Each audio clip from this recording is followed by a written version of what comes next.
Good morning, everybody.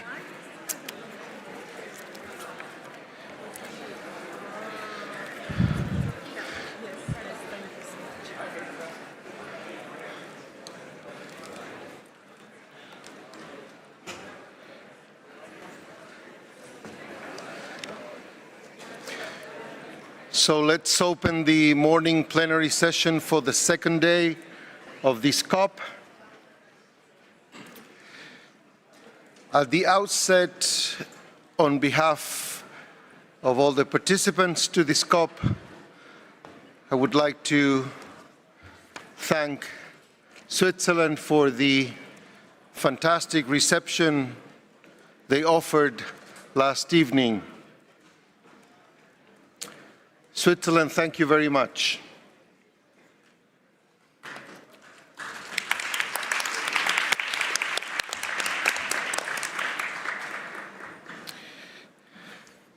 Second of all, I would like to give the floor to the Secretariat so they can deliver an important message regarding the UN Code of Conduct.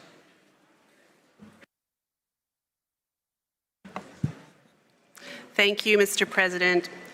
We wish to remind all delegates that we should all be guided by the UN System Code of Conduct, where everyone can participate in an inclusive, respectful, and safe manner. All participants and staff are expected to behave with integrity and respect towards each other and ensure zero tolerance towards harassment. Thank you, Mr. President. Thank you very much, Brenda. I personally believe that that is something that is not going to be difficult, as we are all very civilized people. Then, third of all, as usual, if we have meetings of contact groups, we have reports the next morning. So I will call on David Kapindula from Zambia to report to us on the contact group on technical matters. David, you have the floor. Thank you, Mr. President, and good morning, dear colleagues. The contact group commenced its work yesterday at 19:30 hours. The group considered first the proposal to add dental amalgam to Part 1 of Annex A, as there was a general support to moving towards phase out, with some reservations expressed on exceptional use and phase out date. The group moved to consider text proposals to reflect these observations. The group completed its first reading, and the bracketed text will be posted on the internet. I believe it has already been posted for the group to further consider. The group then considered the proposed amendments for Part 2 of Annex A. Again, the group moved quickly to the first reading of the text proposals. The discussions on dental amalgam moved briskly and was constructive. But it was necessary to suspend the work to enable an initial discussion on VCM, especially CRP 5. After an introduction of the CRP, the floor was opened. One party explained that although it had been working towards mercury-free processes for many years, it was not in a position to agree that alternatives were currently technically and economically feasible. As it seemed from the discussion that there was general agreement to moving to mercury-free processes for VCM, the question was raised as to when this would be possible. The group adjourned around 21:45 hours to allow parties to consider this issue overnight. In general, Mr. President, the co-chairs are pleasantly surprised by the enthusiasm of the group and the speed at which the discussions evolved. We are very grateful to all the parties for the constructive and positive spirit in the room. We are in your hands as to when we can meet again for further discussions. Thank you, Mr. President. Thank you, David, for that report. I can say that this president is also gladly surprised by the outcome of the deliberations on this contact group. Certainly, you will need more time, but we believe that these deliberations are very constructive. As of now, we have allocated this group to work again at 3 p.m. in the afternoon slot, but I would warn all delegations to rely on the screens throughout the building so they can check the exact times when the contact groups are going to meet. But as of now, we have slotted 3 p.m. in the afternoon. Thank you. We also had a small group established yesterday with regards to financial mechanism consultations. That group was led by the sponsors of CRP1, and I would like to invite Brazil to give us a report on their deliberations. Thank you. Brazil. Thank you, Mr. President. The small group on the financial mechanism met twice yesterday during the lunch break and again in the evening for very constructive discussions. We made good progress in seeking to accommodate the various comments and suggestions that were raised during the plenary yesterday. While we still need a bit more time to complete our work, the process is advancing in a positive and collaborative spirit, and we are confident that we can soon present a balanced outcome reflecting all these views. We would like to thank you, Mr. President, for your confidence and continued support to this group's work. Thank you. Thank you very much for that report. I believe you can also meet again around lunchtime or so. We will give it at your discretion and the others that are participating in this small group. Thank you, Brazil. With regards to the group on CRP4, on cosmetics, we believe that that group is going to meet today. The Africa group, that is the one sponsoring CRP4, has requested a room, and we will, as I said before, post all this information on the screens throughout the building. Most likely, that group would be able to work at lunch or in the evening, but this is something that we still need to decide with the Secretariat. So yesterday we parked our discussions, the substantive part of the COP, I would say, we parked the discussions with two agenda items that we could not see that they were originally scheduled for the afternoon. The first one is for B, mercury added products and manufacturing processes in which mercury or mercury compounds are used. Little Roman 4, extension for exemptions.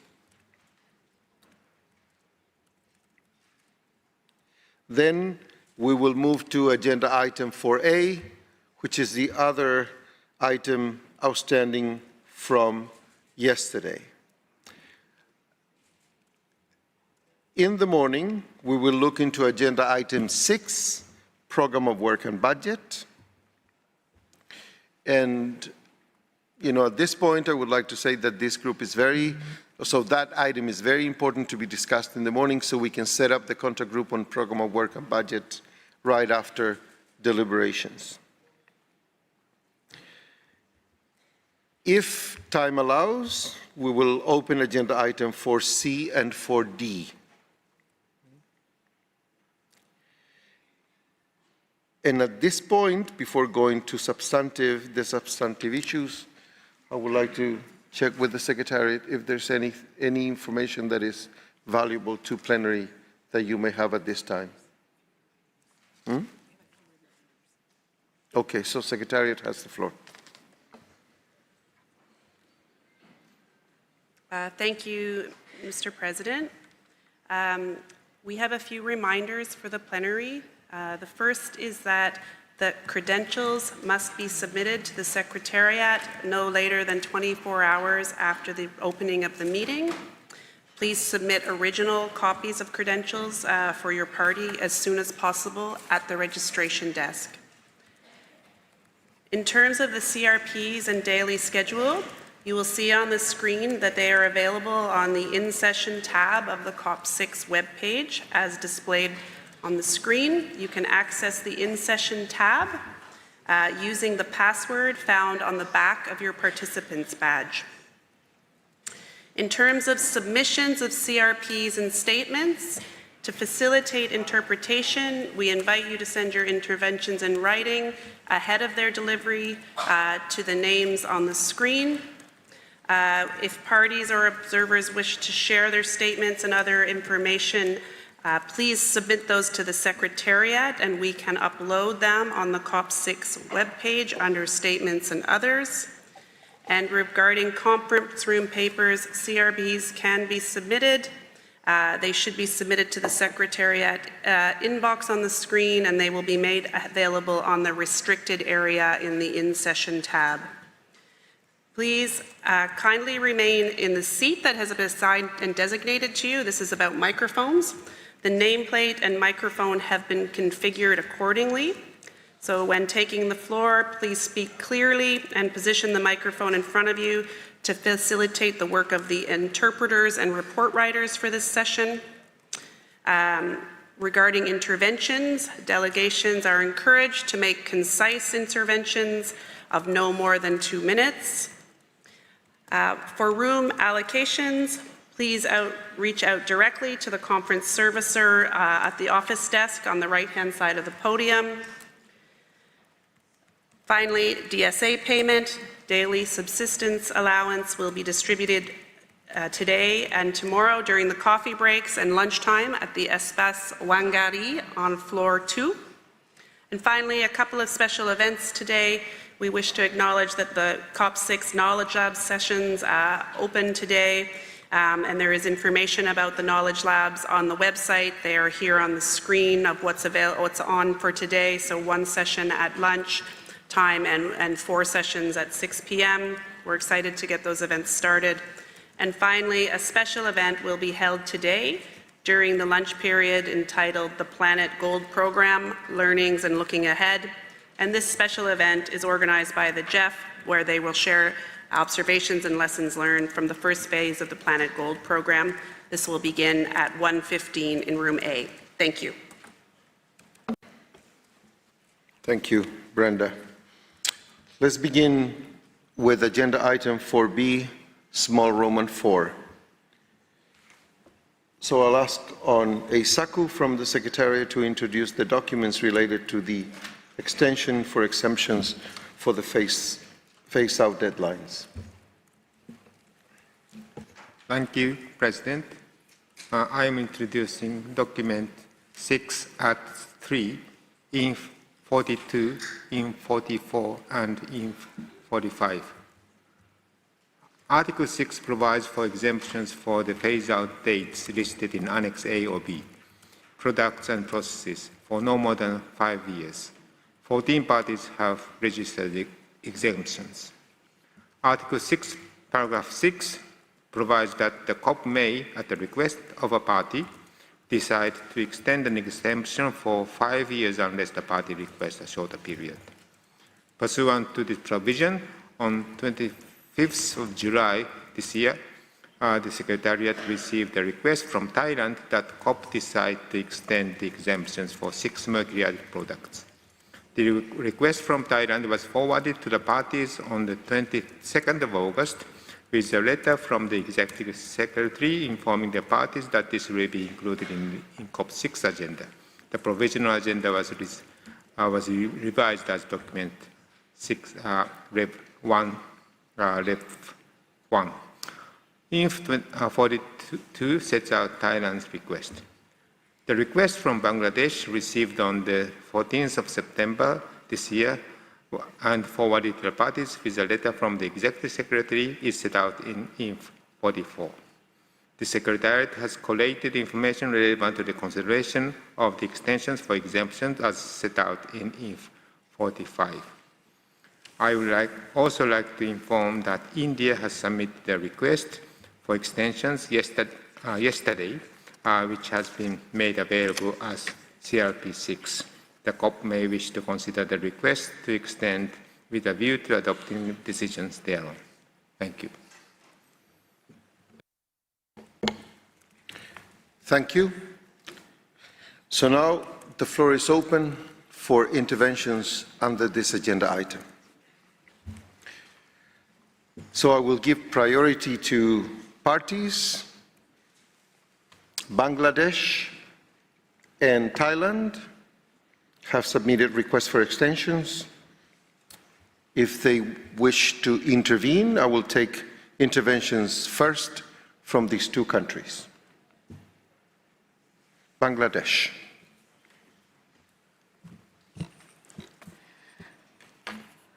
Thank you, Mr. President, for giving us the opportunity.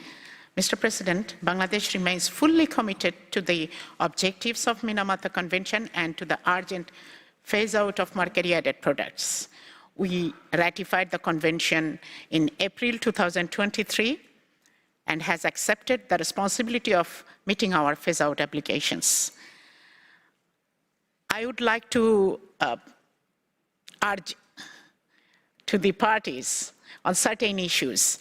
We have applied for 9 mercury-added products for exemption. And before going in details, I just want to say that we ratified this convention in April 2023.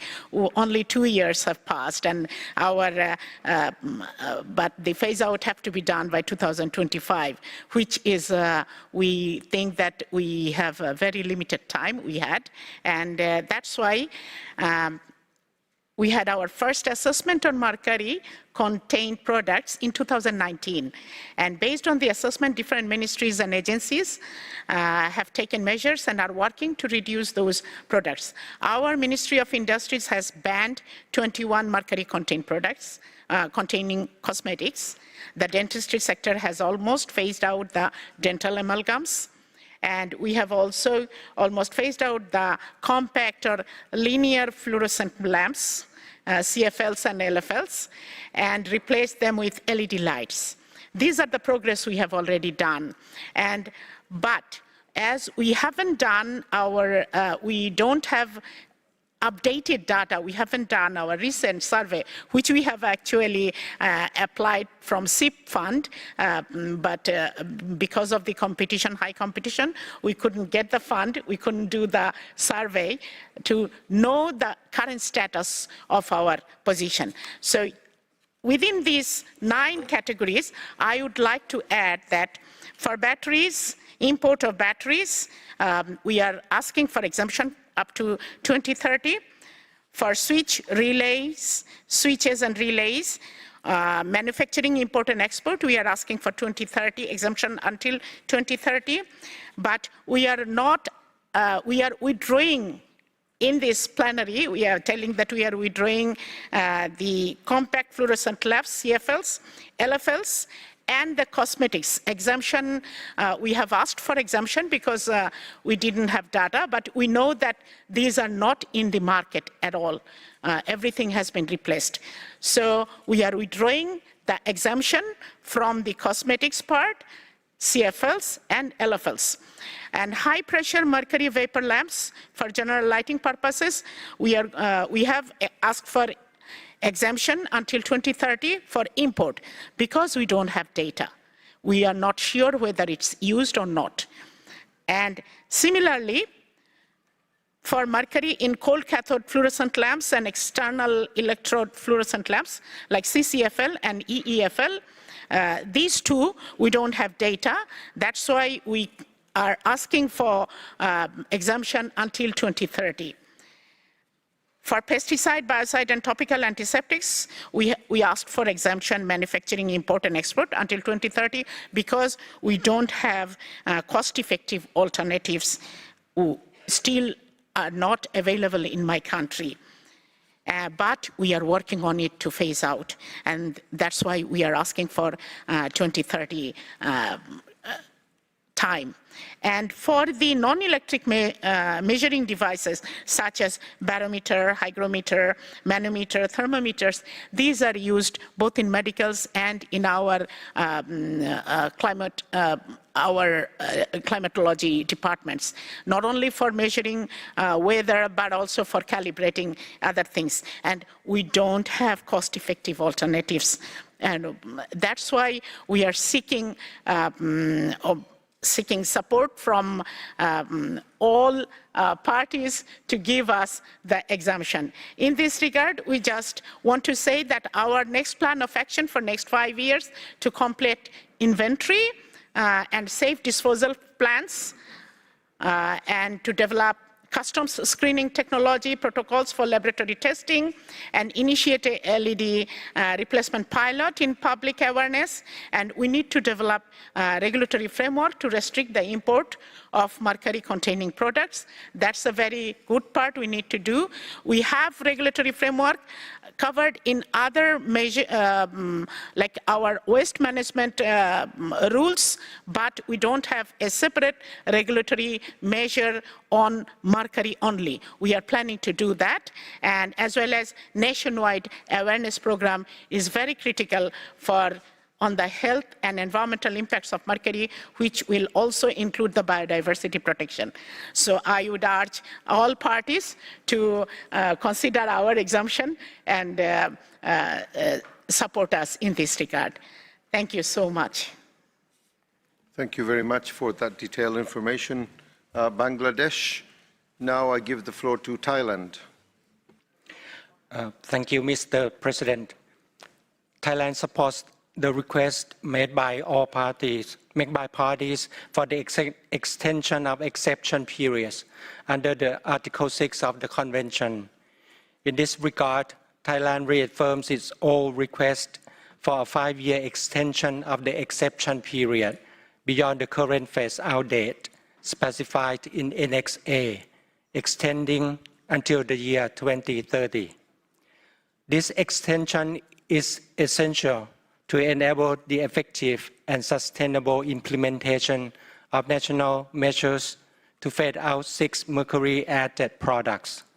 It will provide the necessary time to strengthen domestic capacity, transition to mercury-free alternatives, and ensure that the phase-out is both technically and economically feasible. So, Mr. President, Thailand remains committed to the objectives of the Minamata Convention and stands ready to cooperate with all parties in advancing a practical and inclusive transition toward a mercury-free future. So thank you, Mr. President. Thank you very much to the delegate from Thailand. And in my initial intervention on this agenda item, I also outlined, or the Secretariat outlined rather, that India has introduced a CRP. So I will give the floor to India to introduce properly that CRP to plenary. You have the floor. Thank you, Mr. President. Mr. President, India reaffirms its strong commitment to the objectives of the Convention to protect human health and the environment from mercury pollution. India had earlier registered exemptions for 5 years, that is till 2025, to phase out mercury-added products listed in Part 1 of Annex A of the Minamata Convention that were originally to be phased out by 2020. India has requested now the Conference of Parties to extend the exemption to phase out 6 mercury-added products for manufacture, import, and export for a period of 5 years, that is till 2030, in line with paragraph 1 and paragraph 6 of Article 6 of the Convention on Mercury. These items include batteries, switches and relays, linear fluorescent lamps for general lighting purposes, high-pressure mercury vapor lamps for general lighting purposes, topical antiseptics, and non-electronic measuring devices that includes barometers, hygrometers, manometers, thermometers, and sphygmanometers. However, Mr. President, now India would request for extension of only 5 mercury-added products, excluding the linear fluorescent lamps. India has notified Battery Waste Management Rules 2022, which comprehensively covers the environmentally sound management of waste batteries, including the extended producer responsibility on producers for collection and recycling of waste batteries. As Annex A to the Minamata Convention regarding phasing out of batteries does not specify the unintentional and trace amounts of mercury present naturally in the raw materials used in the manufacture of batteries, India would like to seek extension of exemption for 5 years till 2030. In this regard, India further requests the COP to decide the threshold of the quantity of mercury that can be unintentional and trace contaminants allowed in the batteries. In regard to the high-pressure mercury vapor lamps, there is a requirement for use of these lamps in the country in colder climatic conditions and very remote areas for lighting purposes. These lamps are cost-effective and reliable than the alternatives available as of now, and that's why India seeks extension of exemption for 5 years till 2030. In respect of switches and relays, India is using it in various essential applications in the country, and therefore India is seeking an extension of exemptions for 5 years till 2030. With respect to, I'll go back to the high-pressure mercury vapor lamps again, Mr. President. India has taken effective measures to collect and recycle the electrical and electronic wastes, including the obligations on producers to recycle these lamps after their end of life. Producers have been given mandatory targets as part of extended producer responsibility for collection and recycling of electrical and electronic waste through e-waste management rules notified under our Environment Protection Act 1986. Further, the current installed capacities in India do not cater to the 100% of the domestic requirements. In order to ensure sustainable and reliable supply chains to meet the consumer needs free from disruptions, India seeks extension of exemption for 5 years for the high-pressure mercury vapor lamps. In regard to the non-electronic measuring devices, that is barometers, hygrometers, manometers, thermometers, and sphygmanometers, India is in transition from the conventional thermometers and sphygmanometers in the healthcare sector. Though mercury-free alternatives are being used in major towns and cities, they are yet to penetrate fully in the rural areas where supply chain and affordability still is a challenge. Further, barometers, hygrometers, manometers, and thermometers are used for measuring manometers are used for measuring the atmospheric parameters in meteorology. Indian government has already initiated a structured program for phasing out of these non-electronic devices, and by establishing mercury-free alternatives at majority of our observatories. However, immediate cessation of these conventional instruments may not be feasible due to need for deployment of alternatives at all observatories, as well as the new alternatives deployed are to be tested for accurate measurement, intercomparison, and method validation. We would also like to thank Jeff for funding a multi-country project phasing out mercury measuring devices in healthcare, and this project will help in phasing out medical devices in India. India has also requested for seeking extension for manufacture, import, and export of topical antiseptics. It continues to play a vital role in primary healthcare, wound management, and first aid applications in many parts of our country. This product has wide recognition, has been inexpensive, and proven option to treat injuries. India needs transition period to phase out this product, as this is widely being used in rural and remote areas in India. Finally, we would like to request COP to provide India extension for manufacture, import, and export of the 5 mercury-added products that we have requested. Mr. Chair, we remain committed to implementation of obligations of Minamata Convention on mercury. Thank you very much. Thank you, India, for explaining to the plenary the content of your CRP. Sierra Leone has the floor.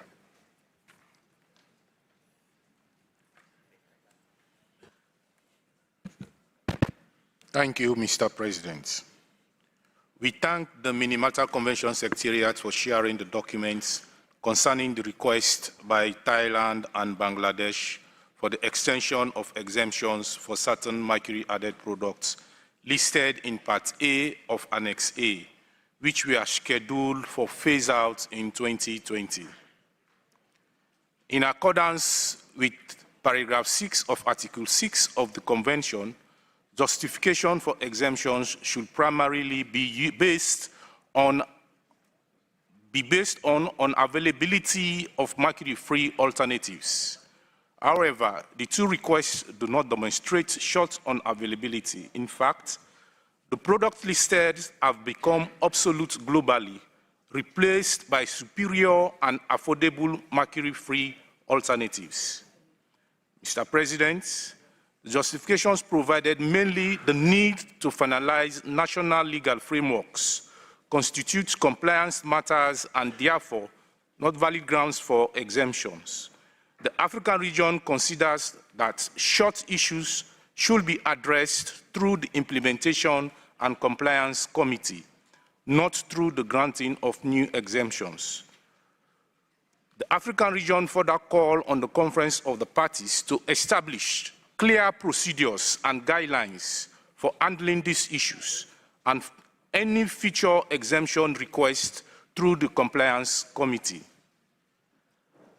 Granting these exemptions will risk undermining the integrity of the Convention and reversing the progress we have collectively achieved in phasing out mercury-added products.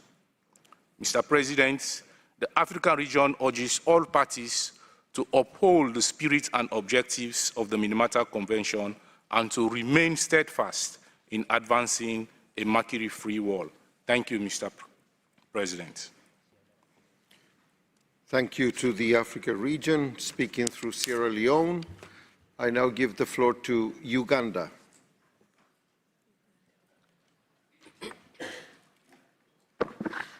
Thank you, Mr. President, for giving me the floor.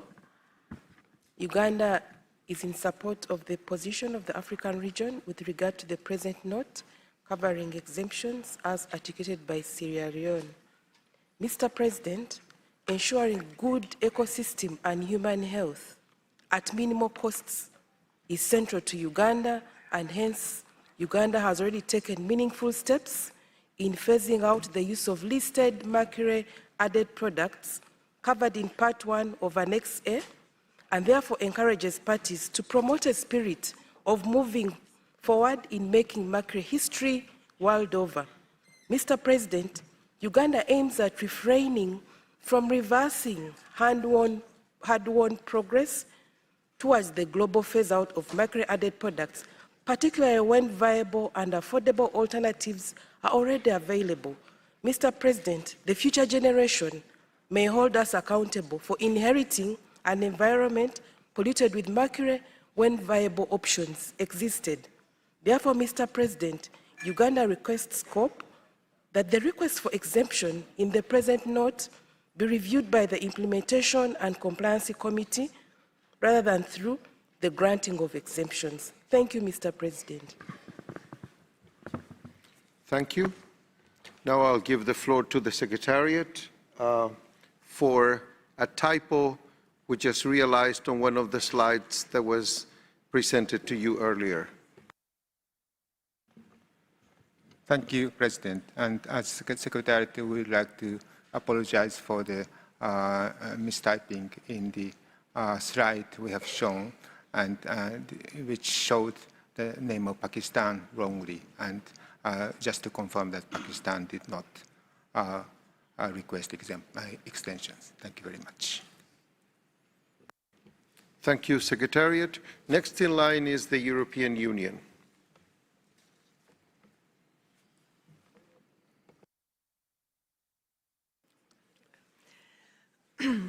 Mr. President, thank you. The European Union and its member states wish to address the request for an extension of exemptions by Thailand, Bangladesh, and India. We believe the COP should agree on a common understanding to address such requests, and we note that the African Union made a reference to establishing procedures, guidelines. We say common understanding, but I think we're all saying the same thing. We would therefore appreciate the support of the Secretariat in preparing a draft decision on this matter. We would also welcome guidance to bring further clarity on Article 6.6 of the Convention. We have heard Bangladesh, and we welcome that Bangladesh has withdrawn quite some products from its request for extension. Still, exemption requests overall by the three countries involved, by the three parties, involve a wide range of mercury-added product categories at a time when, indeed, there are mercury-free alternatives. The mercury-added products in question covered by these requests significantly contribute to mercury use and pose environmental and health risks. While we understand that a transition period for certain mercury-added products was necessary, we have some reservations regarding the justification for extending exemptions, particularly concerning the criteria for the availability of mercury-free alternatives. We therefore stand ready to participate in further discussions with parties to consider the matter further. Thank you. Muchas gracias a la Unión Europea. Thank you very much, European Union. I now give the floor to Argentina. Thank you very much, Mr. President. The Argentine Republic wishes to reaffirm its strong commitment to the effective implementation of the Minamata Convention. We refer to this item and point out that we have two exemptions under the convention. One to chloralkali until 2030, and the other one on the manufacture of clinical thermometers that should take place this year. After internal consultations, my delegation is in a position to announce that the only producer of mercury for clinical uses in our country is now repurposing it by the 31st of December 2024. Did this in 2024, so there's no longer a need for the extension that was given in 2017. We believe that this result is one concrete example of our commitment as a country to phase out the use of mercury in industrial processes in line with the objectives of the convention.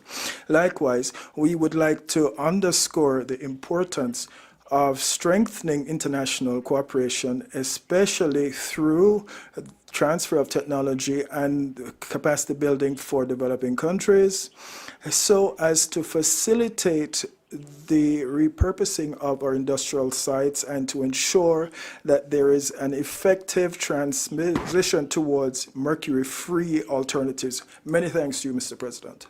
Muchas gracias. I thank Argentina for that statement. Switzerland, you have the floor.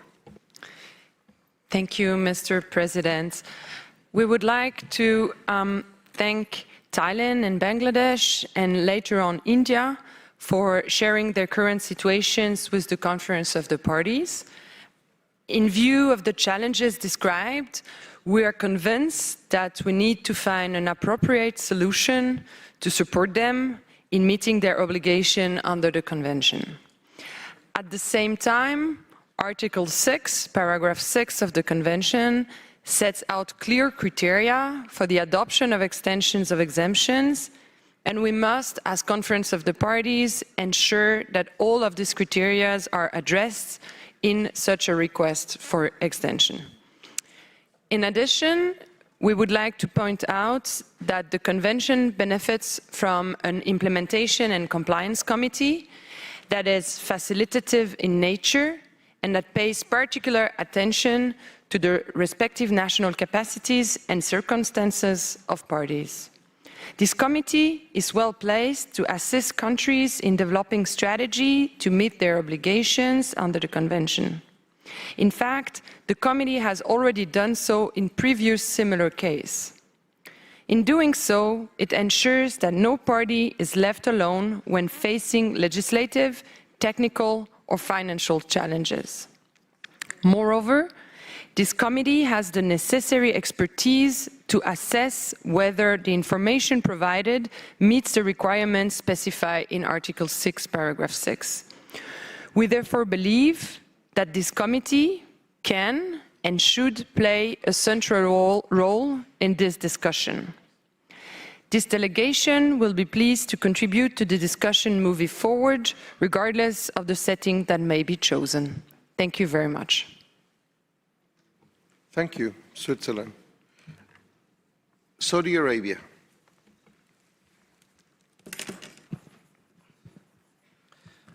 السيد الرئيس، السيدات والسادة أعضاء المؤتمر. President, ladies and gentlemen, members of the COP, the Kingdom of Saudi Arabia would like to express its appreciation to countries that have submitted a request for extension under Article 6 of the Convention. We welcome the efforts that have been undertaken and the explanation of needs which have led to these requests, but it is important that extension decisions are based on clear criteria that include the presence of mercury-free technical alternatives, as well as a clear timeline for the phase-out, which ensures the environmentally sound management of mercury and its waste. And that needs to be included in the domestic legislation of countries, and it should give countries the freedom to draft those criteria without any pressure and to examine these requests for extension as temporary exceptions. We believe that capacity building for states that are facing challenges in implementing their commitments are necessary in order to guarantee a balance between realism and environmental sustainability. Thank you. Thank you very much. Saudi Arabia. I have no more parties requesting the floor. The United States has requested the floor. Thank you very much. Thank you very much, Mr. President. The United States, and apologies for being late in our hitting of the button. The United States appreciates the 27 pages of information supporting Thailand's exemption request. As a general matter, Thailand's justifications fall into two categories. The first relates to additional time to conduct its domestic processes, and that additional time is also required for identifying, testing alternative products. The second category is a lack of sufficient domestic information on the manufacture, import, and export of specific products to develop phase-out processes. For both categories, Thailand has provided its implementation actions to date, further actions it intends to take, and information on its end-of-life storage and disposal regulations. We would, however, like to express our concern with the limited information provided by Bangladesh and the breadth of the request. In addition, we would like to underscore our view that parties commit to implementing its obligations of the Convention separate and apart from the availability of external resources. It is our expectation that in agreeing to become a party to this international instrument, a party must be able to meet its obligations. We do, however, want to express our appreciation for the new information that Bangladesh has brought to the COP with its intervention just a few minutes ago, and the withdrawals and limitations that it has made to its request, which is noteworthy. With respect to the request from India, like others, we are concerned with the scope of the requests, the lack of information, and presentation of the request at the COP itself without advance notification or provision of information consistent with Article 6. We look forward to further discussion here, as it is our view that paragraph 6 of Article 6 of the Convention requires the COP to take a decision with respect to whether to extend an exemption at the request of a party. We do not see the ICC, whose terms of reference do not include extension exemption requests, as the place for this discussion. In terms of the proposal by the EU to request that the Secretariat provide a procedural draft decision for this issue, we are willing to consider whether there might be some deadlines or recommendations that would be helpful. However, we think that the COP does need to make a decision on the requests in front of us, and therefore we would welcome a discussion of procedural concerns after we have had at least an initial discussion on this issue, which we believe needs to be made now, given the 2025 phase-out dates. Thank you very much. Thank you very much. The United States, Uruguay, tiene la palabra. Thank you, Mr. President. I also apologize for requesting the floor late. We wish to reaffirm our commitment to the Minamata Convention, the goal of which is to put an end to the use of mercury. For this reason, we believe that exemptions and extensions would create a precedent that would not serve the full implementation of the convention well. It would be an endless loop, and it's for this reason that we request that it be dealt with in the compliance group in which we are also working. Thank you. Muchas gracias. Thank you very much, Uruguay. This brings to an end my list of speakers. As parties, that is. I will now give the floor to observers. Natural Resources Defense Council, and then IPEN. Natural Resources Defense Council, you have the floor. Because this is the first time the COP will consider requests for exemptions under Article 6, they must be carefully considered in light of the precedent any decision will set, particularly as applied to the recent annex amendments adopted by the COP. As noted by others, a critical factor to consider is the availability of non-mercury alternatives in those countries for the products covered by their exemption requests, as specified in paragraph 6b of Article 6.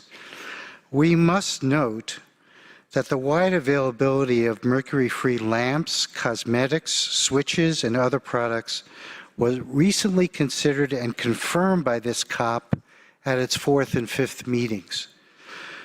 And further note that the expert group previously created by the COP confirmed the availability of non-mercury batteries, measuring devices, biocides, pesticides, and other products.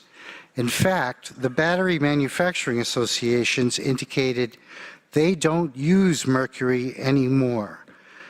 Non-intentional mercury in the batteries is not covered by this convention. Second, the basis for the exemption seems largely related to delays in enacting applicable national laws and regulations. Like others, we ask the COP to consider whether such matters may be better suited for the Implementation and Compliance Committee, following the recent precedent at the ICC regarding Mexico and the chlor-alkali phase-out obligation. Lastly, NRDC fully recognizes if the exemption requests are not granted, these parties will be out of compliance on January 1. There are a variety of ways this can be handled, which have fewer precedential consequences than granting a 5-year exemption where the non-mercury alternatives are actually available. Thank you.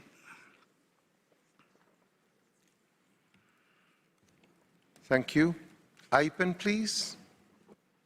Thank you, Mr. President. 12 years after the Minamata Convention was adopted, countries have more than 5 years to prepare the necessary consultations and regulatory reviews related to mercury, as agreed in the treaty text. Parties also have more than enough time to prepare the relevant sectors to gradually phase out and eliminate the use of mercury in their territories. It was disappointing that more than 10 developing and developed countries submitted requests to extend their exemptions from using mercury in products and processes until 2030. Some countries that requested exemptions have received projects and programs from donors and from the GEF, including those facilitated by the WHO, UNDP, and other agencies to control, eliminate, and phase out mercury. We observed and appreciated that many parties have already successfully ended the use of mercury in products and processes listed in Annex A and Annex B without looking for excuses.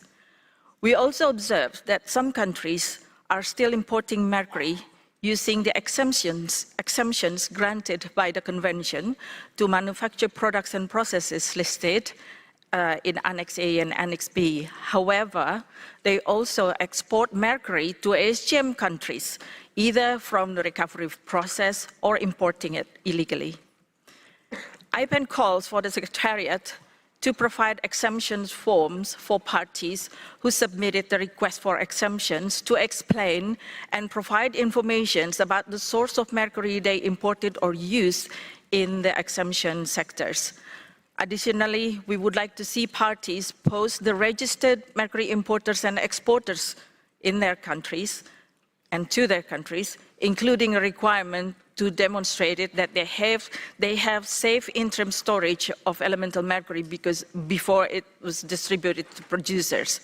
We also would like to see how parties control the emissions and releases from the manufacturing sector in the exemption request. Lastly, we have one question. Are we serious about making mercury history? Thank you, Mr. President. Thank you very much. IPEN. So I have no more requests for the floor.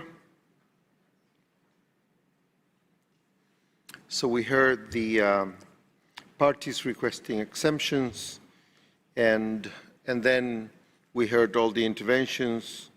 And my take on what I have heard is that parties are not ready to support extending the exemptions as they believe mercury-free alternatives are available.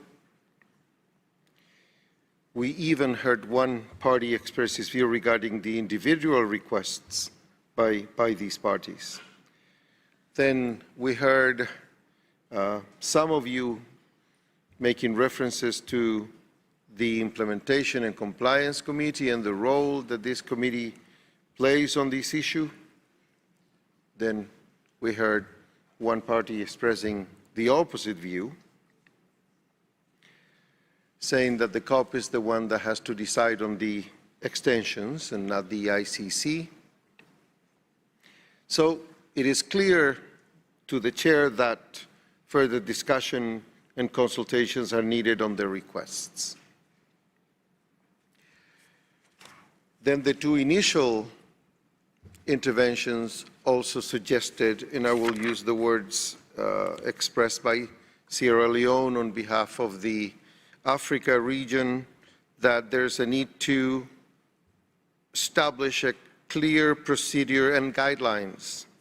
And then we heard the same from the European Union, and I think also from one of the observers who just intervened. So let's see if we can set up a small group. We will call this group a Friends of the President's group with the following mandate.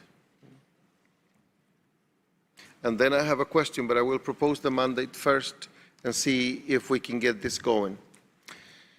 The mandate would be for the Friends of the President group to develop a draft review process, setting out the time frame and requirements for submitting a request for an extension of an exemption from the phased-out date listed in Annex A and Annex B, pursuant to paragraph 6 of Article 6 of the Convention, to be considered at the plenary, and provide for the consideration of the plenary draft decision text on the matter before us.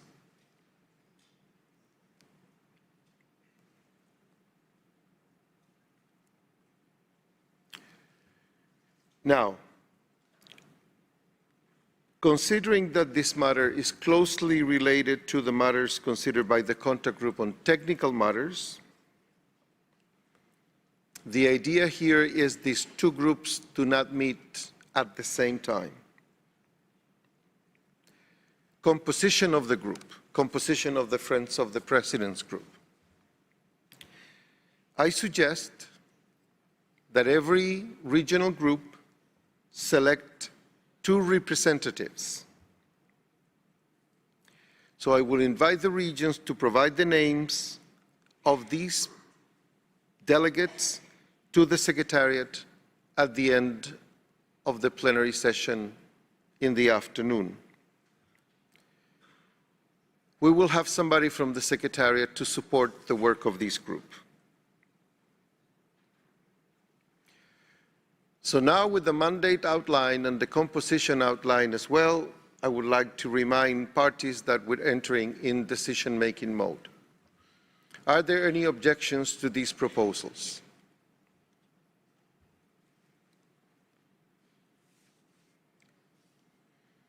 The United States, please. Thank you very much, Mr. President. Not an immediate objection, but perhaps just a question on how the exemption requests from these individual parties will then be addressed. Is that part of the mandate of this group, or is that a separate question? I heard you say we needed further discussion. I just wasn't sure how that followed. Thank you. Thank you, the United States, for that question. That will allow me to clarify. So we heard 2 different things from the interventions in plenary. One was the need to establish a procedure and guidelines, and the other ones will be on the extension of exemptions themselves. I'm referring to the first one, and then after we get the approval from the room, then I will go ahead and look into the substantive issue itself. The United States.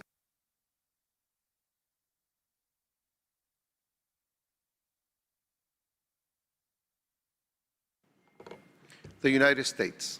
Thank you very much for that clarification. Thank you. Uruguay. Thank you, Mr. President. I would also like to ask whether the group of Friends of the President that is taking shape will also work in parallel with other meetings, whether it's contact groups or 2 contact groups or the plenary, so that we can plan to ensure that we have a participant as a country. So we'd like to know how this group will be functioning. Thank you. Thank you very much, Uruguay. What I can tell you at this point is that because delegates going to the committee on contact group on technical matters could be the same, so far we have planned that those 2 groups will not meet concurrently. Uruguay? Perfect, sir. Thank you very much, Mr. President. Thank you for that clarification. Thank you, Uruguay. So, having clarified the issues that were raised by Uruguay and the United States, let me come back and say that we have a decision on the extensions requested by the parties, and I would also ask if there are any objections to the proposals that I made earlier on.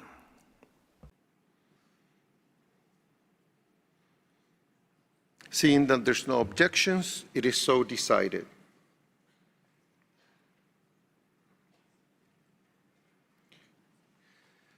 So, as we have anticipated this matter in the Bureau, we have had consultations with them, and I would like to request Ms. Eva Salplachova from Czechia to take the task to facilitate the work of the Friends of the President group.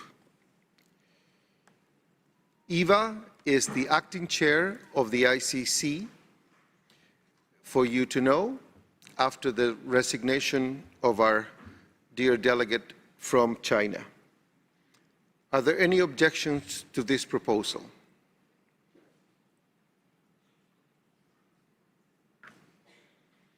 Seeing no objection, it is so decided. Our legal officer, Lara, will support the work of this group. Now moving to the second issue on the agenda, which is the extension of exemptions themselves. The way forward would be that we need more consultation and further discussion on these requests. And because from the interventions we saw that there were no support for the requests by any party intervening, I would like to invite the delegates from Bangladesh, from Thailand, and from India to carry out consultations with the parties and see if we can arrive to a consensus regarding the requests. I believe this could be done during the day, and my plan is to reopen this agenda item tomorrow morning. Is this acceptable to the parties concerned?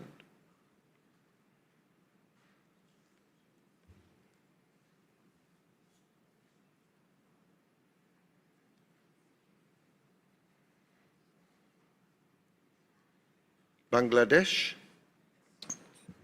I just wanted to ask that should we sit individually with individual countries because it will take a long time, or we should go to the regional group and talk with the regional group?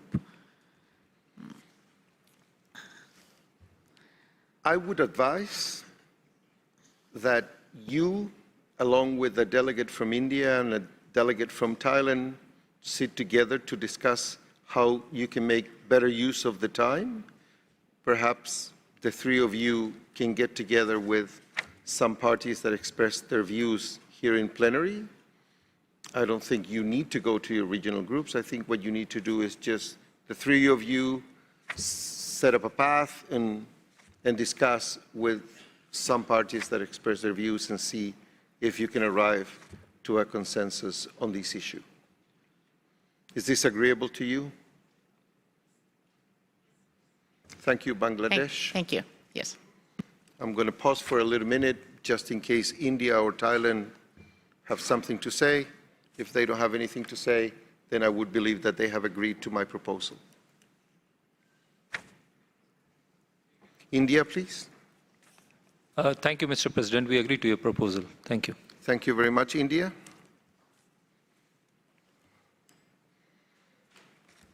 I don't see Thailand asking for the floor, so I will assume that they also agree. Thank you very much. Let's move to the next agenda item. The next agenda item is item 4A, Mercury Supply Sources and Trade.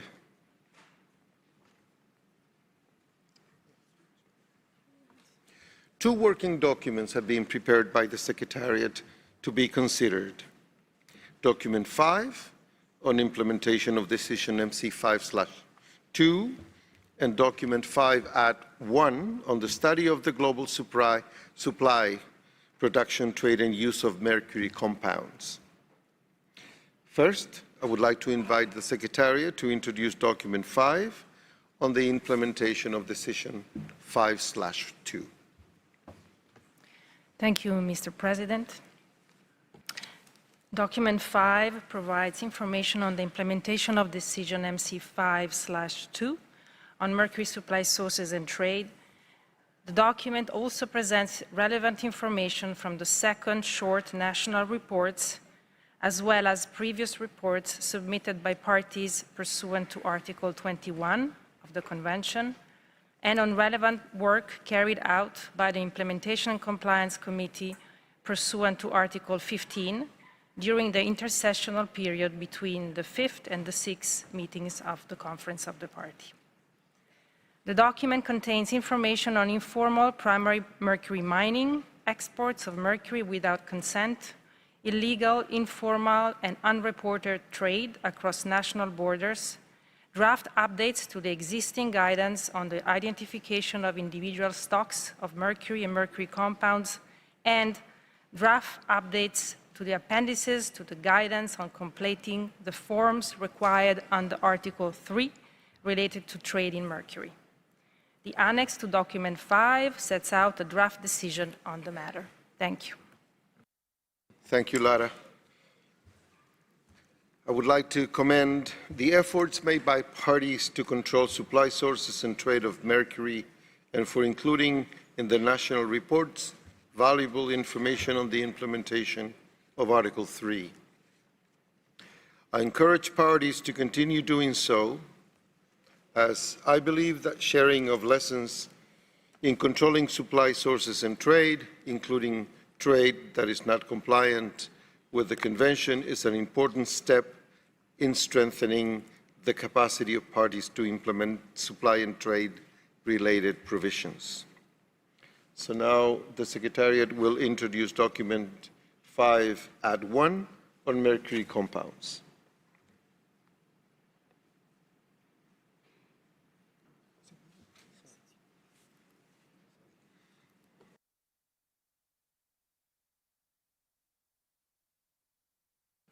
Thank you, Mr. President.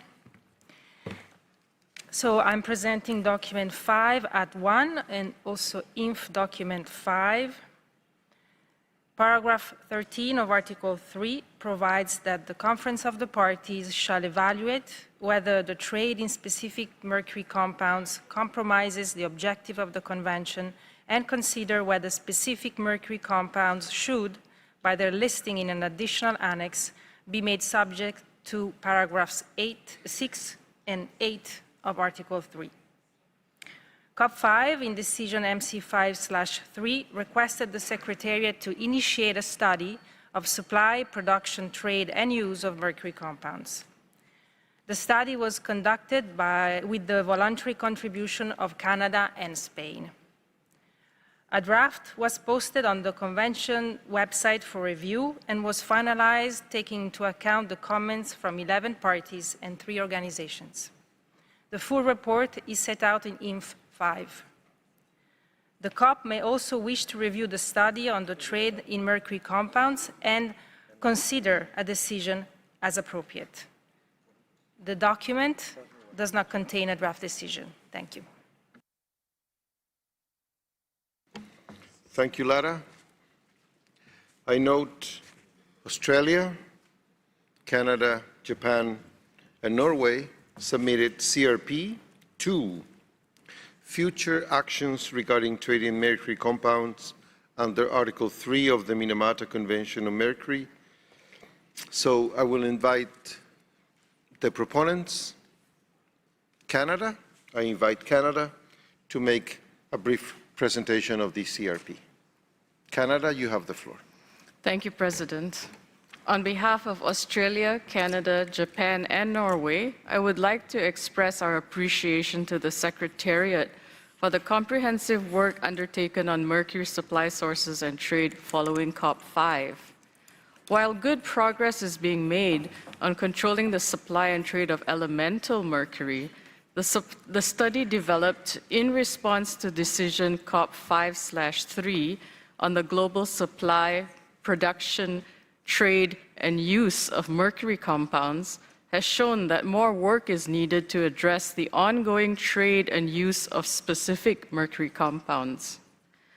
The study identified that certain mercury compounds continue to be used in processes and products that are not allowed under the Convention, such as skin lightening cosmetics. Some mercury compounds are being traded, which can easily be converted into elemental mercury for use in artisanal and small-scale gold mining. Paragraph 13 of Article 3 requires the Conference of Parties to evaluate whether the trade in specific mercury compounds compromises the objective of the Convention, and to consider whether these compounds should be listed in an additional annex to the Convention and made subject to the trade obligations under paragraphs 6 and 8 of Article 3. While the Convention does not set a date by which the Conference of Parties needs to complete the evaluation, Australia, Canada, Japan, and Norway are pleased to introduce a conference room paper entitled Future Actions Regarding Trade in Mercury Compounds to continue progress in this regard. This proposal seeks to invite further information from parties and stakeholders and to establish an open-ended online expert group to work in English during the intersessional period between COP6 and COP7 to identify specific mercury compounds which could be listed in an additional annex as called for in paragraph 13 of Article 3. This work is intended to study mercury compounds that may be used in products or processes or that can be converted to elemental mercury. Please note that it is not intended to cover mercury compounds that fall under the definition of mercury wastes in accordance with paragraph 2 of Article 11. We look forward to working with parties to address this important issue. Thank you. Thank you very much, Canada. Australia? Thank you, Mr. President. Australia is quite pleased to co-sponsor this CRP, and we extend our thanks to Canada for their leadership on this important matter and their efforts to develop a budget-neutral proposal. We are confident that the intersessional work proposed will move us towards addressing challenges with the illegal and unregulated trade of mercury and to help curb inputs into international flows. Thank you. Thank you very much. Norway? Thank you, Mr. President. Norway appreciates this initiative from Canada and would like to thank Canada, Australia, and Japan for the cooperation on CRP2, which we are pleased to support as a co-sponsor. Thank you. Thank you very much. Japan? Yeah, thank you, Mr. President. Regarding the trade of mercury compounds, first we commend the Secretariat's work in preparing a report on the study of the global supply, production, trade, and use of mercury compound. And as highlighted by the Asia-Pacific regional statement, this will significantly help in effectively tracking mercury compounds at the international level, thereby contributing to the Convention objectives.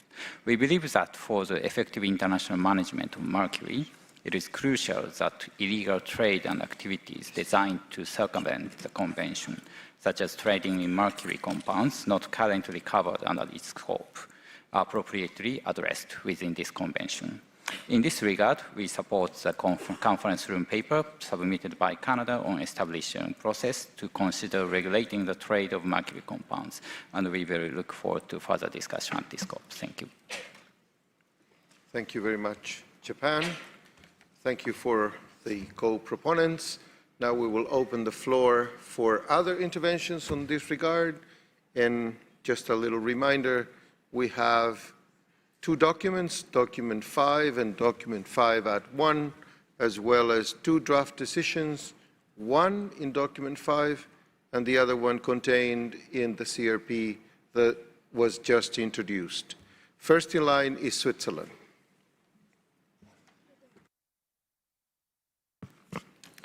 Thank you, Mr. President. Switzerland would like to express its sincere appreciation for the Minamata Secretariat for preparing the document 6/5 and its draft decision on supply sources and trade, emphasizing the challenges with illegal trade. We also thank the Secretariat for preparing the information contained in the study on the global supply, production, trade, and use of mercury compounds. The information shared has generated considerable interest, but also some concerns regarding the use of certain mercury compounds used in skin lightening products, or those that could potentially be produced and traded with the aim of circumventing existing restrictions on the trade of elemental mercury. We would like to thank Canada, Australia, Japan, and Norway for their conference room paper on future actions regarding trade in mercury compounds, and would like to express our general support for this proposal. Thank you. Thank you very much. Switzerland, the UK. Thank you, Mr. President, for giving me the floor.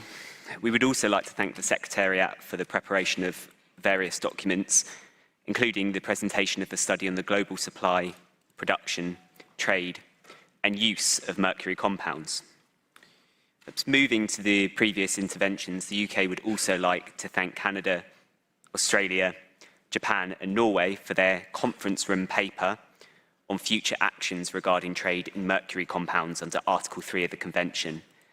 In our view, further work is required to evaluate the trade of mercury compounds, and therefore this proposal for an online, open-ended expert group is a sensible mechanism for addressing this gap, and it will help to inform future decisions that the COP will need to make or to consider with regard to trade in mercury compounds. Thank you very much, Mr. President. Thank you. United Kingdom, Sierra Leone. Thank you, Mr. President.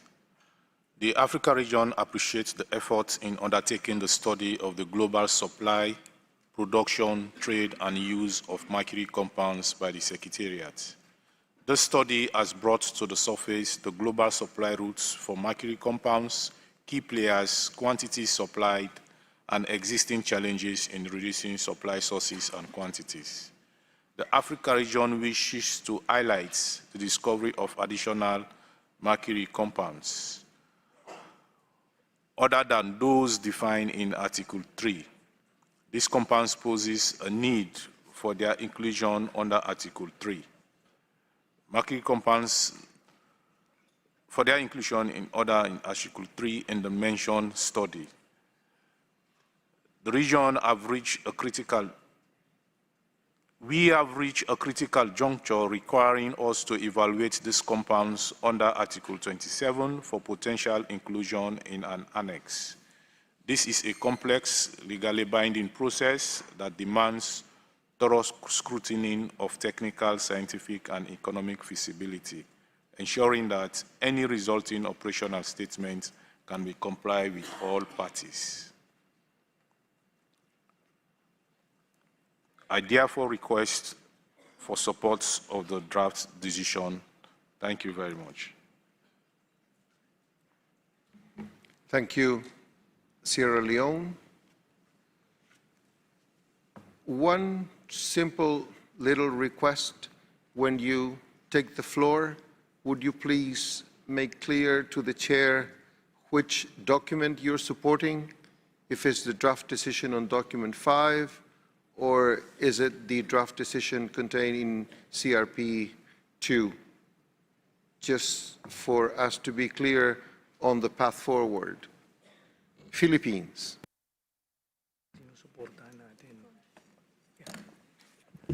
Thank you very much, Mr. President.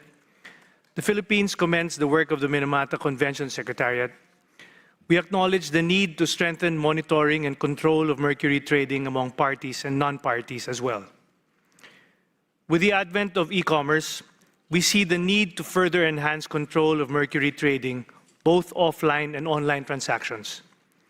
The Philippines welcomes the updates to the guidance on identification of individual stocks of mercury and mercury compounds exceeding 50 metric tons and sources of mercury supply generating stocks exceeding 10 metric tons a year.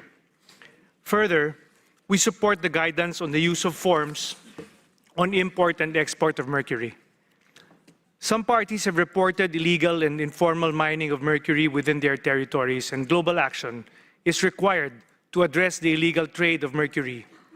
The Philippines believes that addressing the issue on illegal mercury trade will consequently address other issues such as the use of mercury in the ASGM sector, mercury in cosmetics, and other use of mercury in relation to the respective policies of a party. Thank you very much, Mr. President. Thank you very much to the Philippines. Next in line is Uganda. Thank you very much, Mr. President.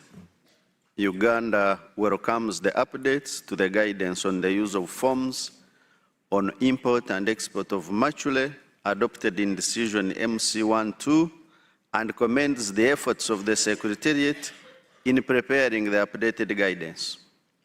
The proposed amendments will strengthen the certification of export and import of mature and mature compounds in line with Article 3.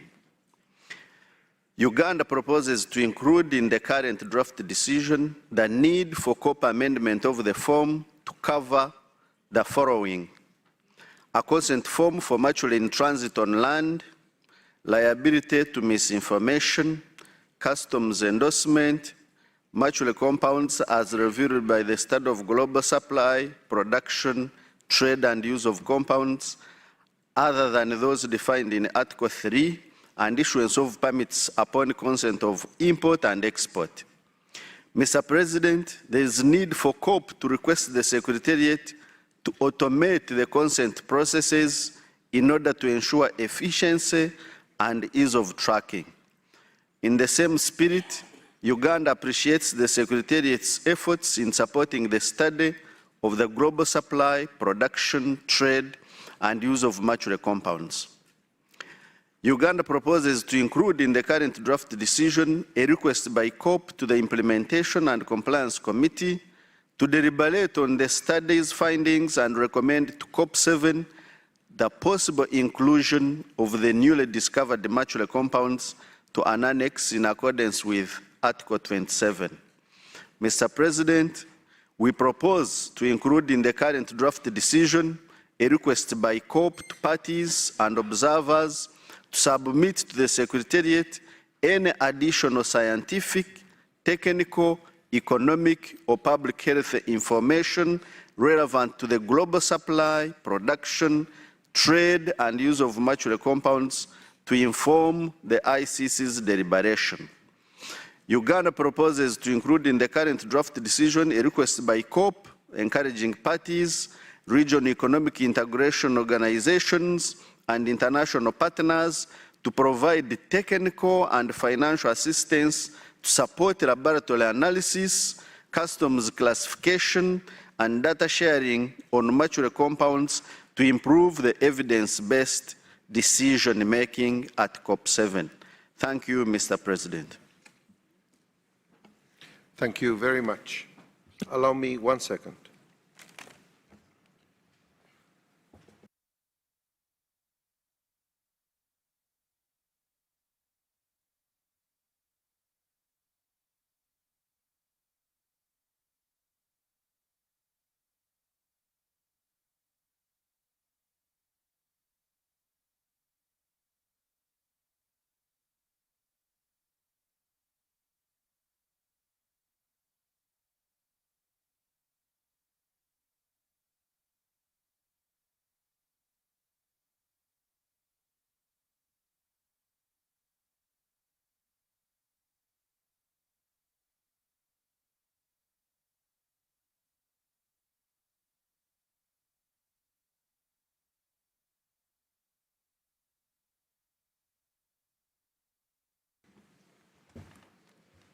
Apologies. European Union has the floor.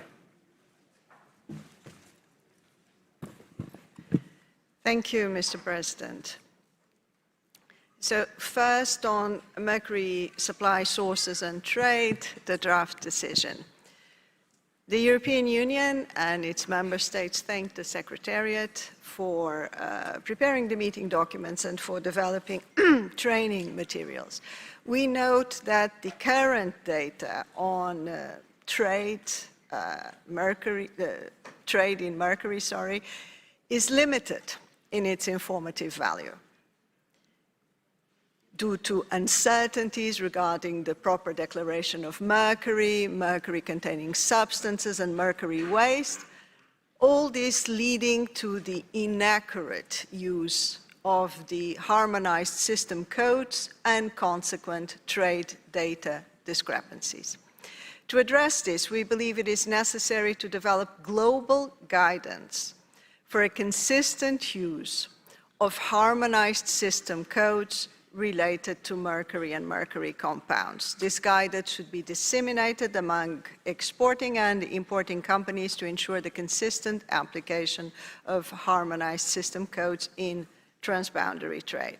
Furthermore, we agree to adopt the updated guidance on identifying significant stocks of mercury and on using import and export forms to assist parties in managing mercury trade from primary sources as outlined in Annex A. We need to strengthen existing trade measures to curb demand and illegal trade.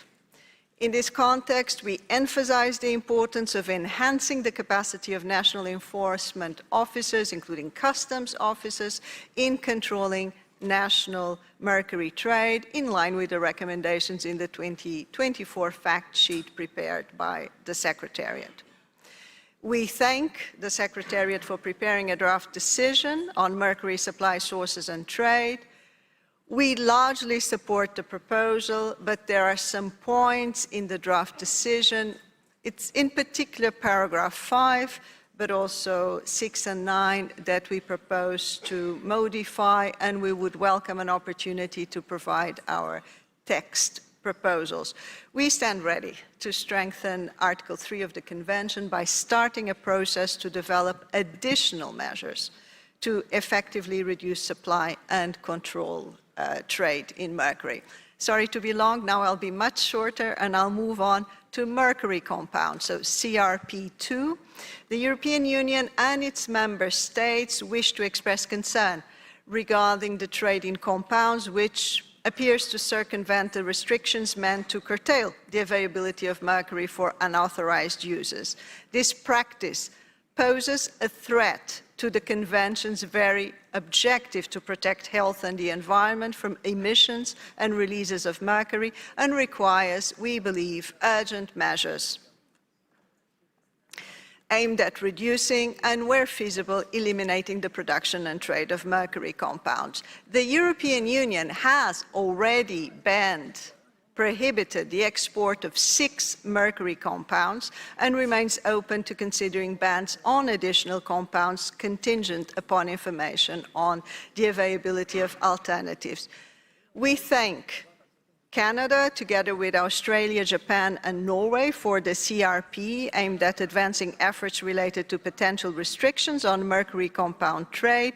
We generally support the adoption of the CRP and look forward to engaging with all parties to discuss it in contact group. Thank you. Thank you very much. European Union. México tiene la palabra. Mexico has the floor. Thank you very much, Mr. President, for giving me the floor. Mexico is grateful for the report presented by the Secretariat on trade in mercury, as well as Australia's, Canada's, Japan's, and Norway's proposal on future actions to combat this use. We wish to share our experience in the contact group if this is possible. We'd also like to point out that Mexico reiterates its commitment to the convention, and we will promote any initiatives to support the GEF to ensure compliance with Article 3 and to eliminate primary extraction of mercury, and to make sure that there are other alternatives to mercury mining in these communities. We, along with GRULAC, will call for establishing measures to combat illicit trade in mercury and its compounds, and to reinforce surveillance and environmentally sound management of mercury waste, and to also step up customs protection. Thank you. Next in line is Indonesia. Thank you, Mr. President. Indonesia would like to thank the Secretariat for its important work in updating the guidance. We also support the proposed change to the mercury export-import form. With regards to the document CRP2 proposed by Australia, Canada, Japan, and Norway concerning potential restriction on the trade of mercury compounds, Indonesia generally supports the initiative as it aligns with our shared objective of strengthening control over mercury trade. However, we believe the draft decision would benefit from further refinement to ensure its effective implementation. We wish to emphasize 2 key points. First, It is important that parties are given sufficient time to compile and submit the necessary information on mercury compound supply, use, and trade as requested in the draft. Second, we strongly recommend that the proposed open-ended expert group be established in an inclusive manner. This will help ensure that the perspective and interests of all regions are fairly considered in the deliberation. In addition, Indonesia encourages all parties to actively implement the Bali Declaration to combat illegal trade in mercury. We believe this collective commitment is essential to advancing the objective of the Minamata Convention and protecting human health and the environment. Thank you. Thank you very much. Indonesia. Nigeria has the floor. Thank you, Mr. President. Allow me, as a representative of the Federal Republic of Nigeria, taking the floor for the first time, to begin by expressing our profound gratitude to the government of Switzerland for graciously hosting the 6th meeting of the Conference of the Parties to the Minamata Convention on Mercury in this beautiful city of Geneva. Furthermore, we commend the Secretariat of the Minamata Convention on Mercury for their meticulous organization of this meeting. Nigeria aligns with the position of the African region and welcomes the proposed guidance in order to close the existing gaps in implementing import and export forms. Accordingly, Nigeria will compile relevant information on the experiences and challenges faced in the implementation of the Article 3 and submit to the Secretariat. It's important to note that the government of Nigeria employs a multi-stakeholder partnership as a mechanism for the effective implementation of the Convention and also to strengthen institutional and regulatory capacity to control mercury trade at the national level. In 2023, we developed a national action plan on mercury supply sources and trade under the specific international program of the Minamata Convention on Mercury. Thank you, Mr. President. Thank you, Nigeria. The United States. Thank you very much, Mr. President. We would like to thank the Secretariat for the documents prepared for the meeting on this very important agenda topic. On primary mercury mining, the United States would like to express our particular concern with respect to the amount and sources of ongoing primary mercury mining occurring, as indicated in the documents and in the national reports. We look forward to supporting the efforts of the Convention to address this. On the question of unreported mercury exports and updates to the trade forms, the U.S. supports the decision text that seeks to decrease the number of exports of mercury that are occurring without importing party consent. Although the United States does not export elemental mercury in accordance with our mercury export ban, we do support updates to the trade form to assist parties in identifying, managing, and reducing trade from primary mercury mining. However, we have some specific changes to the proposed updates in order to delete the unnecessarily specific examples of what may be byproduct mercury and to conform the language about identifying whether mercury is from primary mercury mining to the language proposed for Section C of Appendix B, which is clearer from our perspective. We will submit these clarifications to the Secretariat in writing. With respect to measures to decrease illegal or unwanted trade in mercury, the United States supports the efforts and decision text to reduce illegal trade. Japan and Indonesia have already undertaken a number of activities in these areas, and we appreciate those efforts, as well as the efforts of the Secretariat to develop training materials. On the guidance on identifying certain mercury stocks and supply sources, the United States supports the updates provided, but we do have a few specific changes to paragraphs 19, 20A and 20C, and 24. We also have a small clarifying edit to the description of the U.S. Mercury Inventory Reporting Rule. We will happily submit those to the Secretariat in writing as well. We would also like to note that we appreciate the paper provided by the Secretariat on trade in mercury compounds and the subsequent CRP. Like the EU, the United States has also banned the export of the compounds defined in Article 3, and we welcome the CRP from our JUSCAN's colleagues and support its approach. Thank you very much. Thank you, United States. Brazil.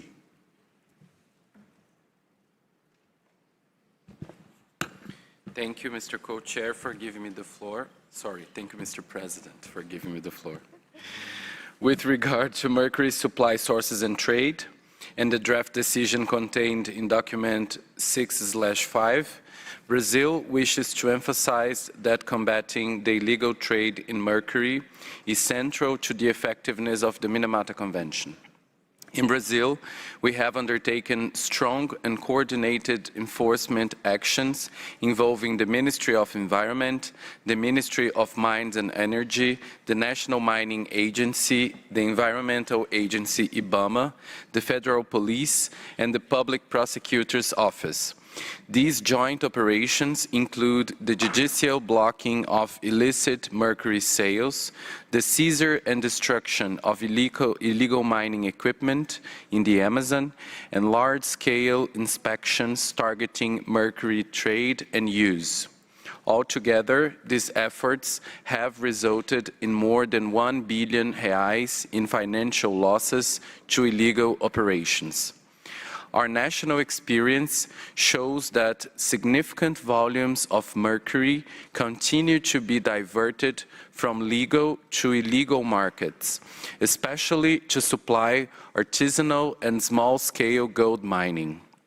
Addressing this challenge requires a comprehensive and coordinated approach that combines control, traceability, and viable economic alternatives, as well as just transition. The recent surge in global gold prices from about $1,900 per ounce 5 years ago to over $4,000 today illustrates the growing economic pressure on countries with ASGM. This sharp increase strengthens incentives for informal mining activities and, consequently, the risk of illegal mercury trade. Such dynamics highlight the complexity of the problem and the need for balanced solutions. Brazil, therefore, supports strengthening cooperation between the Minamata Convention and relevant international bodies, such as the UN Office on Drugs and Crime and the World Customs Organization, to help close traceability gaps and improve the global governance of mercury supply and trade. Finally, we underscore that the use of mercury in ASGM remains a key driver of illicit trade and that both issues must be addressed in a coordinated and mutually reinforcing manner. Thank you, Mr. President. Thank you very much, Brazil. Cameroon. Merci, Monsieur le Président. Thank you, President. As this is the first time we are taking the floor, we would like to express to you our warm congratulations as well as to the whole Bureau on your election, and we would like to also express to the Secretariat our appreciation for the documents they have prepared,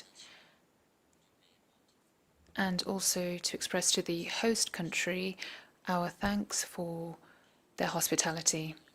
President, we support the statement delivered by Sierra Leone on behalf of the Africa Group.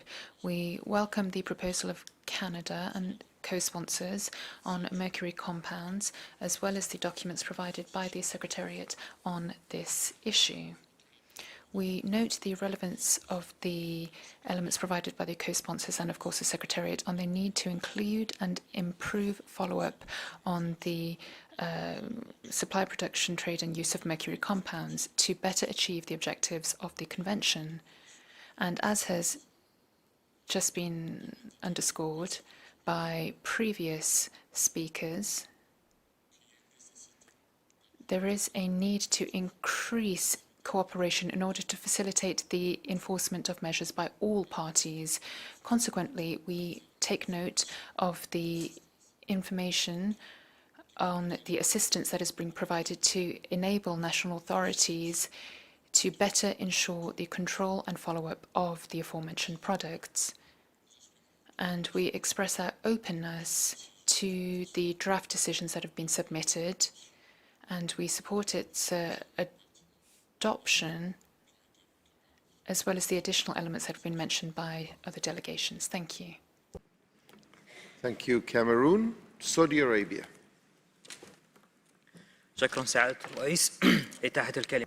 Thank you, President.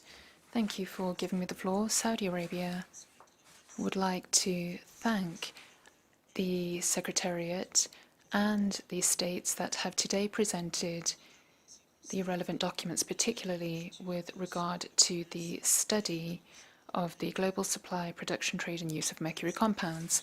Saudi Arabia affirms that on our territory there is no activity for primary mercury mining, but we are having to deal with illicit imports of this, and for that reason we have put into place measures to strengthen control along our borders in order to definitively eliminate mercury compounds, and this in accordance with our international obligations. We also support the document 6.5 and the CRP that has been presented, and we want to strengthen international cooperation to combat illicit trafficking of mercury. Thank you. Thank you very much. Saudi Arabia, Ecuador, tiene la palabra. Gracias. Thank you, Mr. President.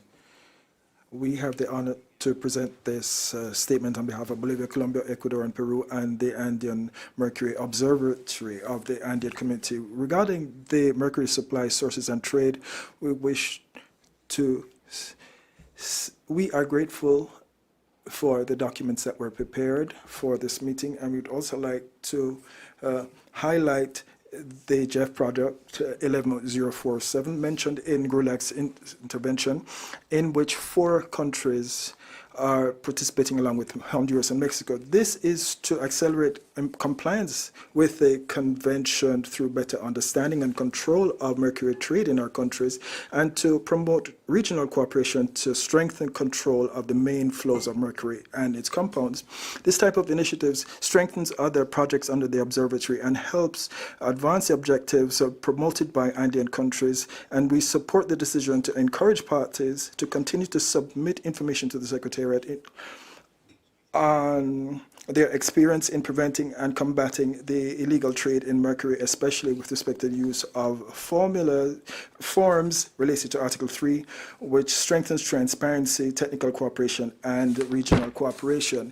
The Andean Observatory can facilitate the use of these experiences in its comparative analyses and in formulating technical recommendations and supporting regional decision-making, as well as more effective and coordinated implementation of the convention in Andean countries.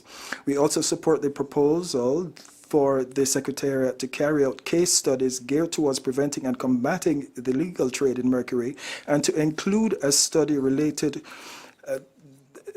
study that can have an impact on this issue so that they can be considered coming ahead of the next conference.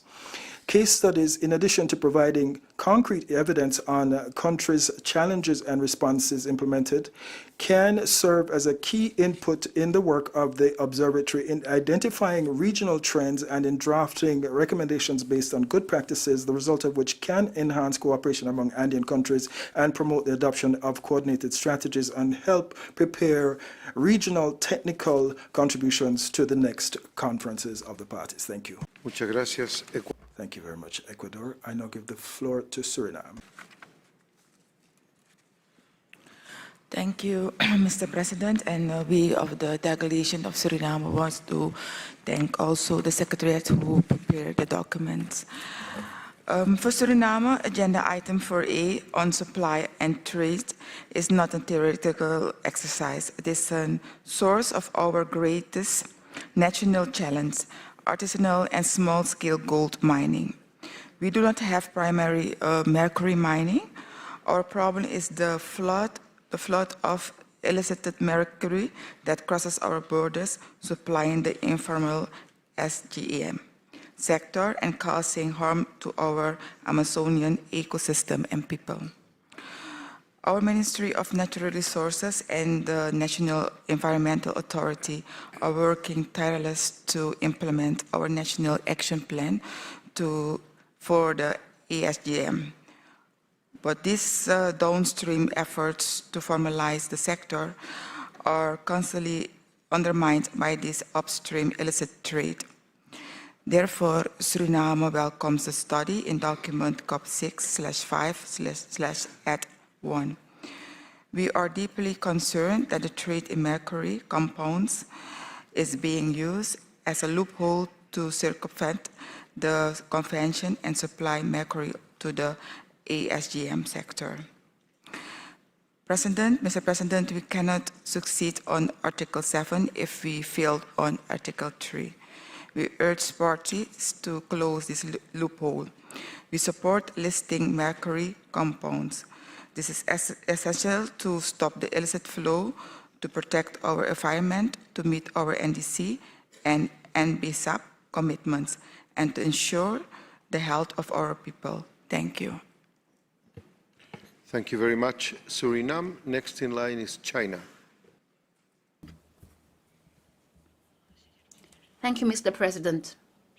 China supports COP6/5.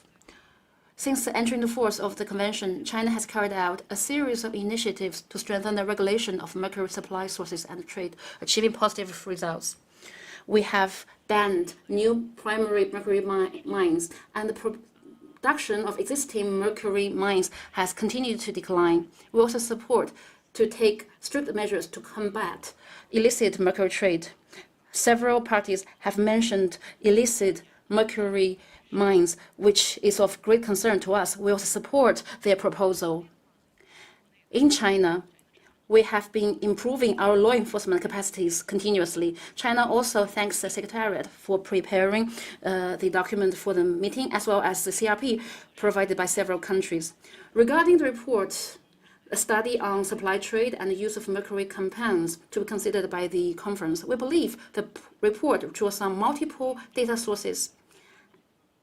Although we thank the experts for their efforts in writing this report, however, we have concerns over the accuracy and comparability of the data, which might require further analysis and evaluation. At the same time, regarding the trade of mercury compounds and whether it poses a risk to the objectives of the convention, we don't believe this is conclusive, as we know that the illicit trade is a different issue, which requires coordinated and joint campaigns and actions of all countries in order to achieve the objectives of the convention. And I believe we do have the shared objectives. So we stand ready to have further engagement with other parties to carry out joint actions and campaigns to combat illicit trade. But for legal mercury compounds trade, whether it is a risk to the objectives of the convention, we believe we should take a very scientific and a rational approach to have further considerations. We would like to have further engagements with all relevant parties to have discussions. Thank you. Thank you very much, China, for that intervention. India, please.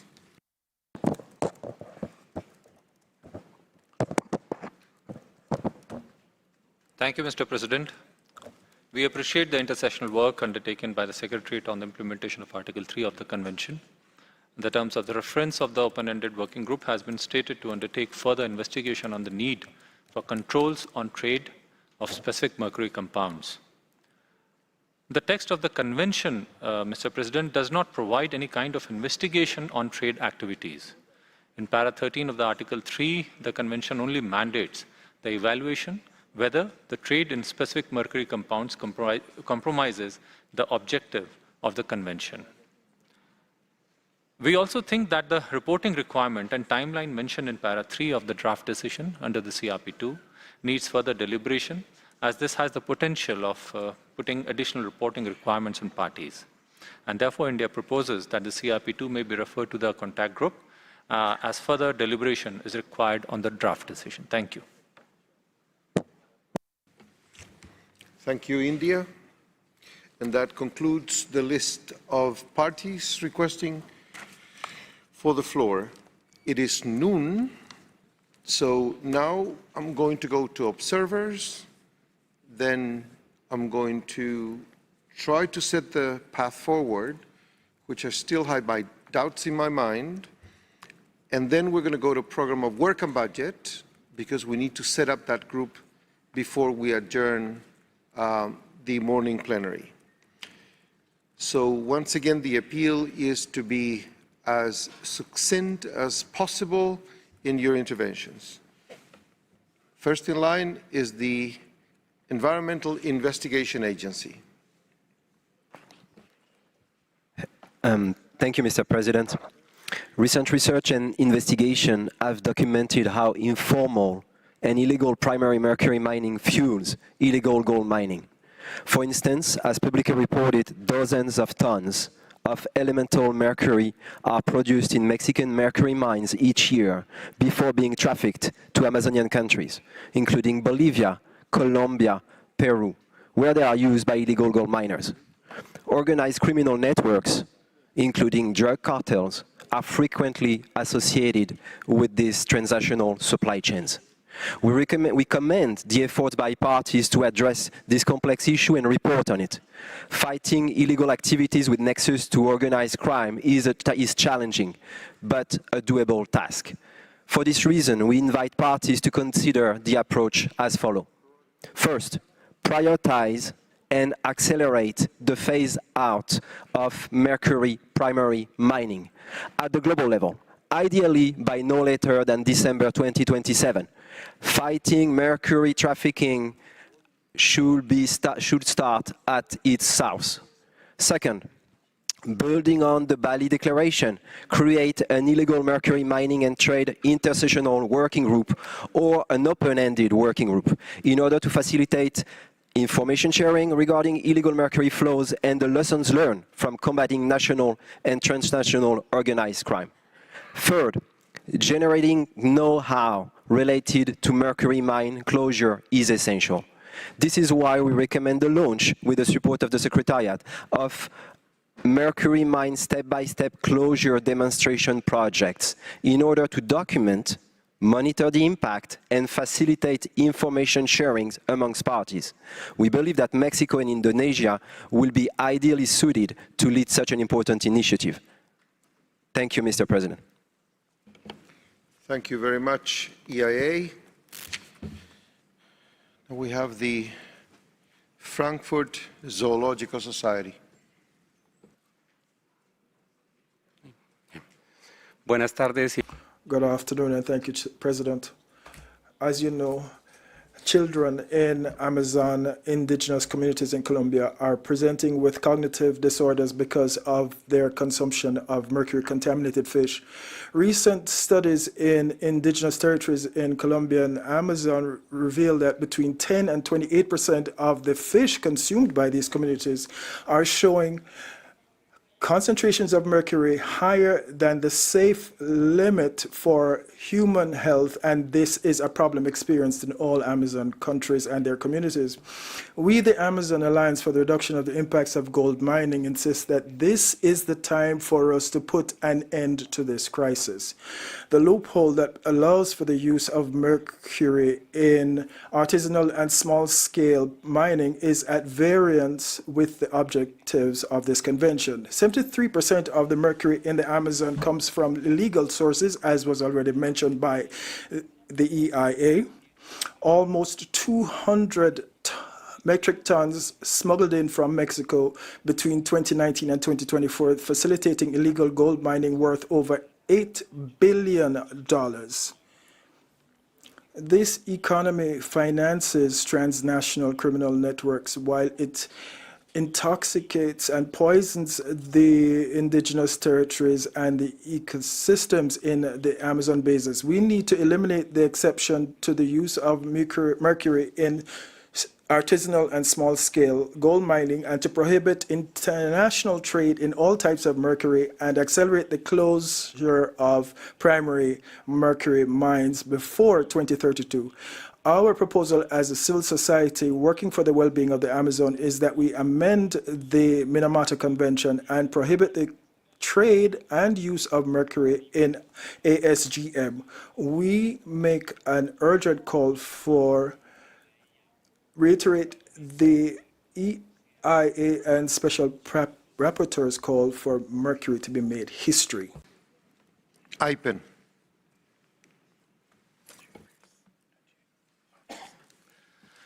Thank you, Mr. President.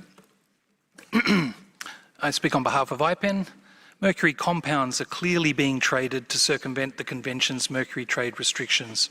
Mercury sulfide, or cinnabar, has not previously been a priority for the Convention, which has understandably prioritised elemental mercury. This has seen the trade in cinnabar continue without being subject to trading restrictions under Article 3. Several parties have recently reported to the Secretariat that the trade in cinnabar specifically has been undermining the objectives of the Convention, as cinnabar can readily be distilled into elemental mercury at its destination. The cinnabar trade and certain other compounds should be restricted as soon as possible by listing it in an additional annex adopted in accordance with Article 27 and making it subject to paragraphs 6 and 8 of Article 3. This would require more stringent documentation on trade in these mercury compounds, including prior informed consent. Parties should consider adding a new element to the draft decision to include information on mercury compounds, including cinnabar, in their national reporting, including production, stockpiles, and exports of these compounds. Any contact group considering this issue should suggest that this request for information be included in the updated guidance on national reporting on sources and suppliers of mercury. The objective would be to generate data leading to a decision to subject mercury compounds to the same or stronger trade restrictions as elemental mercury. Ultimately, trade in cinnabar and other compounds should be prohibited by the Convention to prevent diversion to ASGM and other uses undermining the Convention. Finally, IPEN also supports the proposal in CRP2 to establish a working group to further consider the issue of trade in mercury compounds. Thank you, Mr. President. Thank you very much. IPEN. Next in line is the Nexus Foundation. Thank you, Mr. President. I am from Nexus 3 Foundation, Indonesia, a participating organization of IPEN. While most mercury-added products have been phased out, global mercury trade continues to flow into ASGM.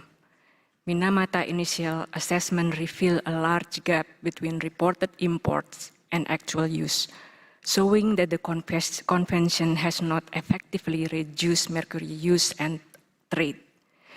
The rise of online platforms has made controlling illegal mercury trade increasingly difficult. To address this, Nexus 3 Foundation, aligned with IPEN, calls on parties to amend the Convention to end mercury trade and establish a 2033 phase-out date for ASGM, as recommended by the UN Special Rapporteur on Human Rights and Toxics.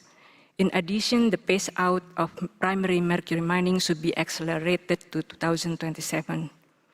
We also call for a review of HS code for elemental mercury and mercury-containing waste.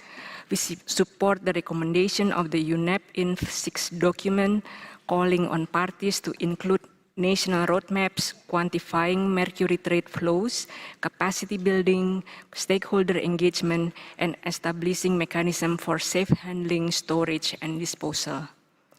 Finally, we call for a stronger collaboration with international bodies such as Interpol, the World Customs Organization, and UNODC, creation of a working group to end the illegal mercury trade and illegal sources of mercury, supporting pilot projects in countries to close down cinnabar mining sites, and stock-taking of national Minamata reports to build a global repository of challenges and solutions.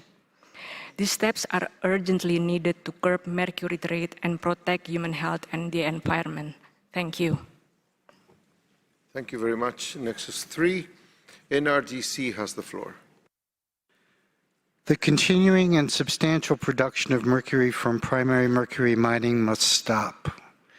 This mercury is either used for ASGM, which is not allowed under the Convention, or for VCM production, which should be phased out because non-mercury alternatives are now available.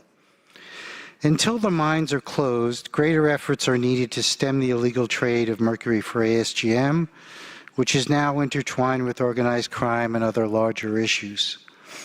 The Secretariat's proposed decision text for addressing this illegal trade is too passive, lacking elements of strategic planning and collaboration with outside expert IGOs and others necessary to produce a comprehensive plan of action for the COP to consider at COP7. We urge the parties to modify the draft decision accordingly. The production and trade of mercury-added skin lightening creams and other cosmetics in violation of the Convention is also ongoing and has been firmly established, and this is enabled by the lack of Convention controls over mercury compounds used in their production. The COP has reports from the Secretariat and many public and private organizations documenting the extent of mercury compound production and trade, as well as the continued illegal production and trade of mercury-added cosmetics. Given the Convention obligation to consider Article 3 control measures, the COP should form an expert group to investigate the technical issues which may arise and what the COP should know when carrying out this obligation, so the COP is well positioned to meet this Convention obligation at COP7. We thank Canada for its leadership on this issue. COP7 should become the supply reduction COP, where mercury mining is phased out earlier than 2032, relevant mercury compounds become subject to control measures, and an effective program for addressing the illegal mercury trade feeding ASGM is approved. Thank you. Thank you, NRDC. Zero Mercury has the floor. Thank you, Mr. President. The continuation of primary mercury mining and illegal trade of mercury remain extremely problematic areas under the treaty and compromise efforts made to control and eliminate where possible mercury use. The report just presented by EIA exposed how Mexican mercury mines, some allegedly taken over by organized crime, are driving a deadly supply chain that links gold mining, environmental devastation, and human rights abuses. In view of the challenges reported under Article 3, including illegal trade, transit, and re-export, discrepancies in trade data, as well as illegal online trading, high priority and attention should be given by the COP to these matters. The draft decision can be further strengthened to ensure that there is increased strategic collaboration among governments and international agencies, and immediate actions are taken by governments to regain control of mercury mine territories and investigate the illegal trafficking networks. Furthermore, COP6 should set up an intersessional open-ended expert group charged with making recommendations to COP7 to accelerate the closing of primary mines, eliminate loopholes on the Convention that benefit traffickers and illegal gold miners, improve comprehensive reporting on mercury trade, and identify enhanced enforcement measures necessary to eliminate the illegal production, trade, and use of mercury in ASGM. On compounds, the Zero Mercury welcomes the findings of the study, confirming that significant quantities of mercury compounds are traded and used in manufacturing and products, often without restrictions. Many of these compounds can be easily converted into elemental mercury, undermining the goals of the Convention. As revealed by the 2023 EIA report, some compounds are also added intentionally for the production of mercury-added skin lightening products, such as ammoniated mercury, a use that is not allowed under the Convention. The Zero Mercury supports CRP2 for the COP to establish an intersessional open-ended working group charged with making recommendations to COP7 on the steps necessary to close the loopholes in the Convention and eliminate the detrimental use of mercury compounds in SLPs and other hazardous uses. Thank you. Thank you. International Indian Treaty Council. Thank you, Mr. President. My name is Morningstar Galley. I am a member of the Ajumawi Band of the Pit River Nation. I speak on behalf of the International Indian Treaty Council, an organization that represents 101 Indigenous peoples affiliates in 4 sociocultural regions.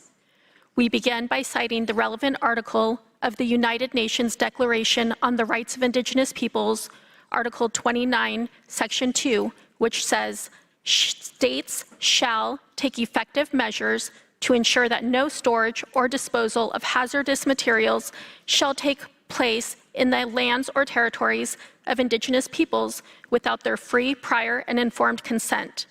Understanding COP6 is mostly addressing ASGM through NAPs, we highlight that in many instances, the gold miners are illegal and trespassing on Indigenous territories. We also note that sometimes it is not small scale at all, as machinery is brought in and illegal mines also bring violence to those communities, including sexual violence against Indigenous women and girls. We all know that each year, as much as 4,000 tons of mercury is released into the atmosphere, in water and on land, and the largest source of mercury emissions is ASGM. In this regard, we also call attention to Article 11 of the Convention, which addresses contaminated sites. We cannot only consider current, active, and proposed mines. Many of these sites have been determined as Superfund or contaminated sites, but have not been remedied. For example, in North America, mercury runoff from open and seeping former gold mines excavated in the 1800s continues to contaminate California, our tribal territories, and the Indigenous peoples who rely on subsistence living in our traditional territories. In closing, we reiterate that it is crucial that future sessions of the COPs recommit to addressing contaminated sites as they continue to have severe impacts on Indigenous peoples. Tolokoitu.com, Sasulai. Thank you, Mr. President. Thank you very much. Indigenous Peoples Organization. Gracias, señor presidente. Thank you, Mr. President, and good afternoon, brothers and sisters, authorities, and peoples of the world. My name is Betty Rubio, and I speak on behalf of the Quechua people of the Napo River Basin in Loreto. I speak to you as an Amazon indigenous woman suffering the impacts of mercury contamination, and I represent the kindred peoples of Ecuador, Peru, Colombia, and Brazil, who have been participating in this conference and with the support of the Conclave of Indigenous Peoples. We're raising our voice today because of our common home, the Amazon. Mercury runs through our rivers as a shadow because of the use of mercury in gold mining. This mercury is accumulated in fishes and they poison our territories, bodies, and our children. It also causes violence and death among our people. It also harms our spiritual life. Many sacred sites are on top of gold mines and other mineral sites. As women, we suffer more those impacts. Mercury affects our reproductive and intergenerational health. For this reason, we demand that we bring forward the date for eliminating the production of mercury to 2028, and we bring forward the halt to the use of mercury in ASGM in territories that have not been affected, and we must give a priority to defenders. We must respect the rights of Indigenous peoples, including free, prior, and informed consent. We must give priority to intercultural health policies to deal with the specific adverse effects of mercury, especially on Indigenous peoples. If we do not take action now, the Amazon could become a new Minamata. If the Amazon dies, we all die. Thank you. Muchas gracias por eso. Thank you very much for that intervention. And this brings us to the end of the list of speakers on this agenda item.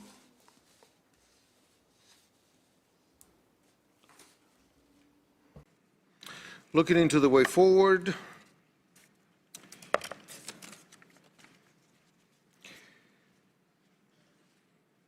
so regarding CRP2,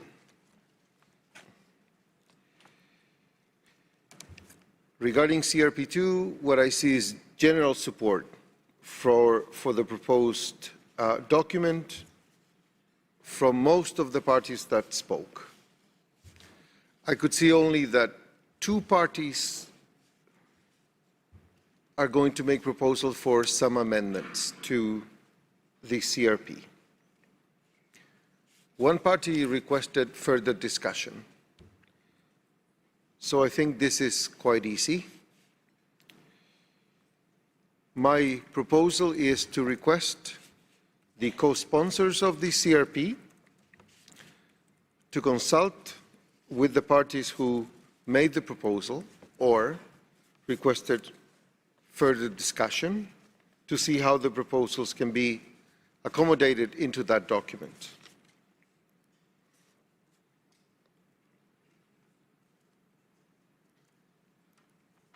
The two parties that requested amendments were Uganda and Indonesia, as I can recall.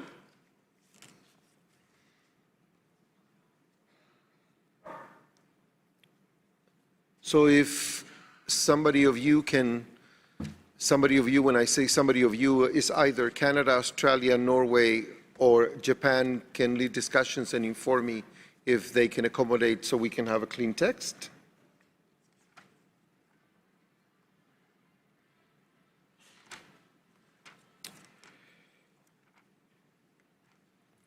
Several parties also noted the limitation in informative value of available data on trade of mercury compounds that were used on the study prepared for the Secretariat. So this is what I could gather for the interventions from the floor. So, regarding CRP2, is this an agreeable way forward?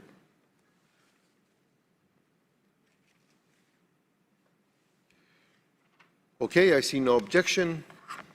Then I'll be in touch with the co-sponsors and see how those conversations go. Regarding decision in document 5,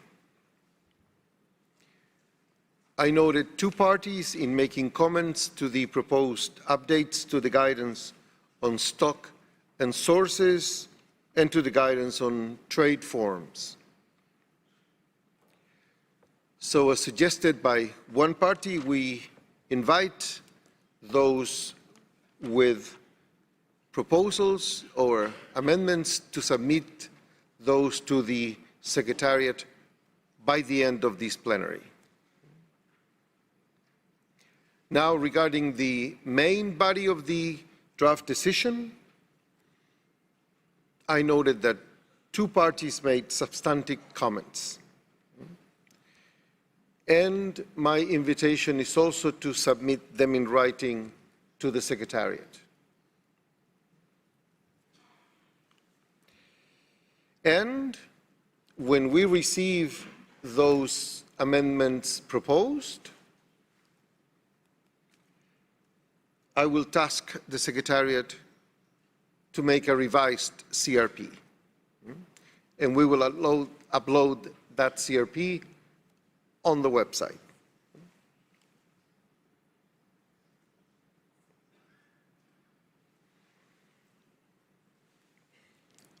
Is that path forward acceptable to all of you?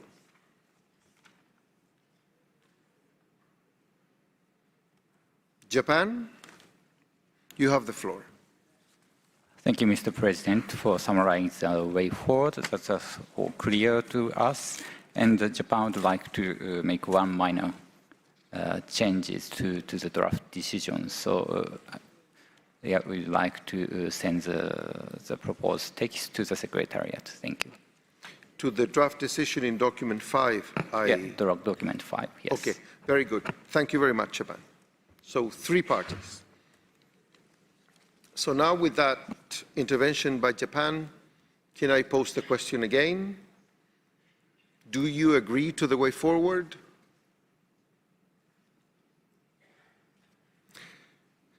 Seeing no one requesting the floor, it is so decided. All right. So we're going to skip the rest of the substantive items to go to Program of Work and Budget. India? Chair, we did make the request that deliberations could be there in the contact group. So I don't know whether you missed that out. I didn't miss that out, only that you are the only party that requested the contact group, so there was no support for that. So this is the reason why I explain a different way forward. Thank you. You would like to have the floor again? If I recall correctly, and maybe we can be corrected, if we heard it right, there was call from the US also, where they had requested, or they had mentioned that we could deliberate further in the contact group. Let me look at my notes.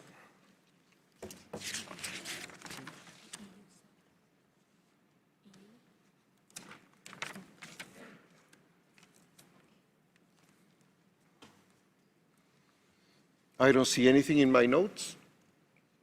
I see that you are the only one who actually requested a contact group. Can you agree to my proposal?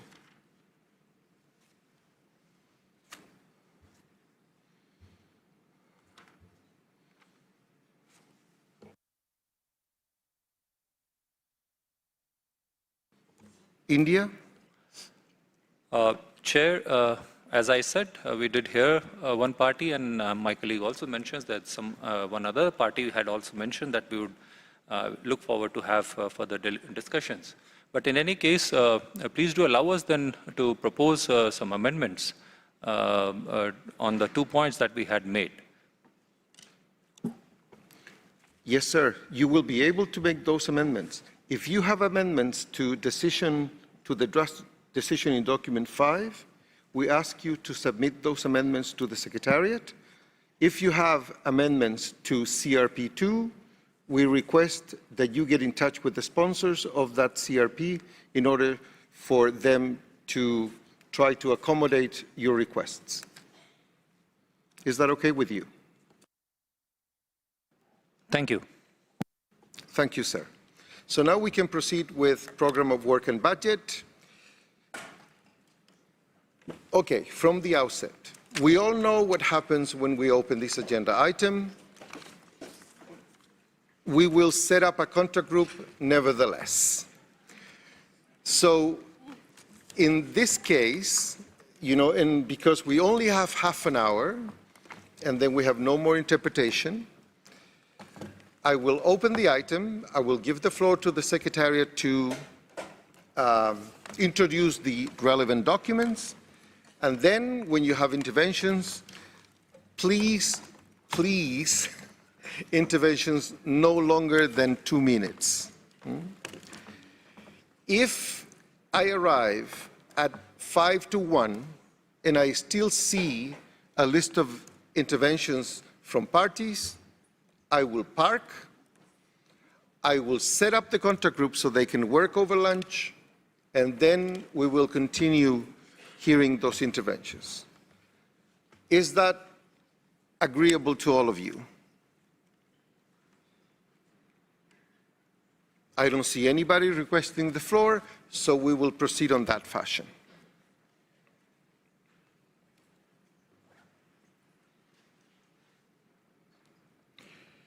So now we open agenda item 6, Program of Work and Budget, and I invite the Secretariat to introduce the relevant documentation. Thank you, Mr. President, and for giving us the floor. And before my colleague introduces the documents in more detail, I would like to share with you some general reflections.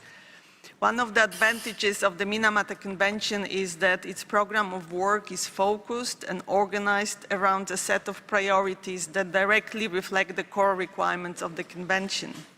The Secretariat functions cover all the functions needed to serve a full-fledged convention, as described in Article 24 of the Convention, and common to other secretariats of the multilateral environmental agreements, and this includes organizing meetings of the Conference of the Parties, facilitating reporting by parties, supporting work of subsidiary bodies and other bodies and groups of the Convention, and carrying out capacity building capacities and supporting scientific processes under the Convention, such as the effectiveness evaluation of the Convention.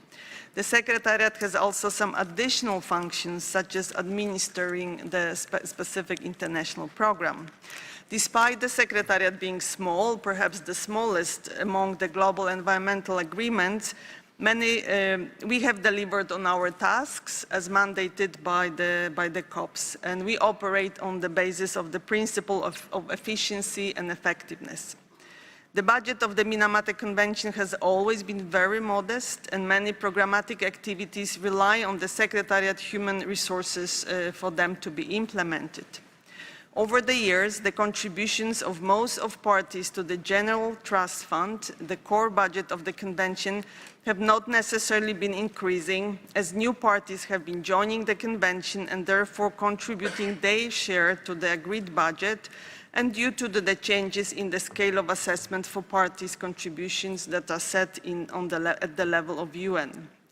During 2024-2025, the Secretariat has been faced with unexpected challenges related to the increase in the staff cost related to the fluctuating exchange rate, an issue beyond our control. Prudent management of the limited Secretariat resources is a priority to me, and I take pride in ensuring a healthy financial situation of the Convention. Anticipating the deficit in the budget during this biennium, I have decided on several temporary measures that have been implemented to ensure we stay within the agreed budget. All these matters are explained in detail in the submitted document, and my colleague will also be ready to assist deliberation in the contact group on this matter. And at this point, I would like to invite parties to consider these matters, as I explained, and as my colleague will also be able to elaborate on when you are discussing the proposed budget. Thank you. And I would like to hand over to my colleague to make a more specific introduction on the documents. Thank you. So the documents relevant to this agenda item are listed on the screen, namely document 23, as well as information document number 37 and information document number 38. As requested by the Conference of the Parties to the Minamata Convention in its decision MC5/20, the Executive Secretary has prepared and submitted to the 6th meeting a budget for the biennium 2026 to 2027. That's in document number 23. The document presents two budget scenarios, one maintaining the operational budget at the 2024 to 2025 level in nominal terms, and one reflecting the changes to that scenario that are required to meet the projected needs and the related costs without exceeding a 5% increase over the 2024 to 2025 level in nominal terms. The budget also includes, among other things, the costs of the 7th meeting of the Conference of the Parties, as well as the costs of the core staff and information on the projected cash balance. The budget activity fact sheets set out further details of the proposed activities of the proposed program of work and budget, and that's information document number 38. For the purpose of clarity, activities funded by voluntary contributions are tagged with the phrase subject to the availability of resources in the proposed program of work and budget for the biennium 26 to 27, both in the fact sheets and in each of the draft programmatic decisions. If this phrase does not appear, the activity is intended to be wholly funded from the General Trust Fund. That's the core funding. In addition, activities that can be solely carried out by the existing staff resources are tagged as staff costs. The Conference of the Parties is invited to consider and approve the program of work and budget for the 2026 to 2027 biennium. This includes the approval of the budget for the General Trust Fund for the 26-27 biennium, the adoption of the indicative scale of assessments for the apportionment of expenses, the agreement on the estimates for the Special Trust Fund for the 26-27 biennium, the invitation of parties and non-parties to contribute to the specific trust fund, and the request to the Executive Secretary to prepare a draft program of work and budget for the 28 to 29 biennium. Thank you. Thank you, Sandra. So as I said before, you will have much more opportunity to discuss all these issues in detail in the budget group that will meet right after the morning plenary. Nevertheless, we're open to listen to general discussions, especially on the draft decision on budget that was provided in the relevant document. And one thing that I think is very important for you to know: program of work and budget is a discussion for parties only. So I will take only interventions from parties. The floor is open. The European Union. Thank you, Mr. President. The European Union and its member states would like to thank the Secretariat for providing a proposal of operational budgets for the two funding scenarios for the biennium 2026 to 2027. The documents available provide for a good basis for further consideration in a contact group on budget and program of work. Some matters need further clarification, in particular the staffing envelope, and we have suggestions for amendments to the proposed draft decision. The European Union and its member states note with concern the difficult financial situation of the Secretariat due to lack of payment of contributions by a minority of parties. This situation, if not solved, may have consequences for the work program and the functioning of the Secretariat. The main priority is to adopt a cost-efficient and cost-effective budget that ensures the realization of the agreed activities adopted by the parties at this and former COPs for the coming years through a sound and transparent management of the budget. Thank you. Thank you very much. The European Union, Sierra Leone. Thank you, Mr. President. The African region welcomes the document and the proposed decision developed by the Secretariat and wants to thank them for their very good work. The African region firstly suggests that in paragraph 6 of the decision, the General Trust Fund of the Minamata Convention on Mercury should propose a deadline for the payment of contributions by parties, because it is a very relevant matter for the work of the Secretariat. Secondly, for paragraph 7 of the same decision concerning matter of outstanding contributions, the General Trust Fund of the Minamata Convention on Mercury should also propose a deadline for the payment of outstanding contributions and to delete as soon as possible in the text. In document UNEP MC COP.6/23 concerning the two scenarios proposed for the biennial 2026-2027, the African region favors scenario B, which reflects the changes required to scenario A and the projected needs and costs or savings related thereto, which should not exceed a 5% increase over the 2026-2027 level in nominal terms. Thank you, Mr. President. Thank you very much, Sierra Leone. So I have no more speakers on my list.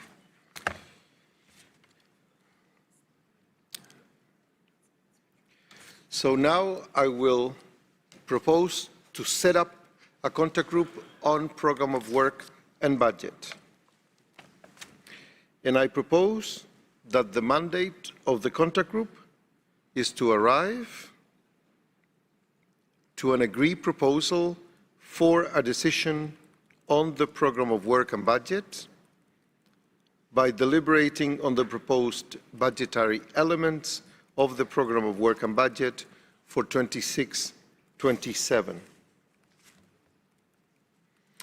The contact group will also be tasked to confirm that the activities included in draft decisions have been taken into account in the program of work and budget for 2026 and 2027, or that the decision has no financial implications.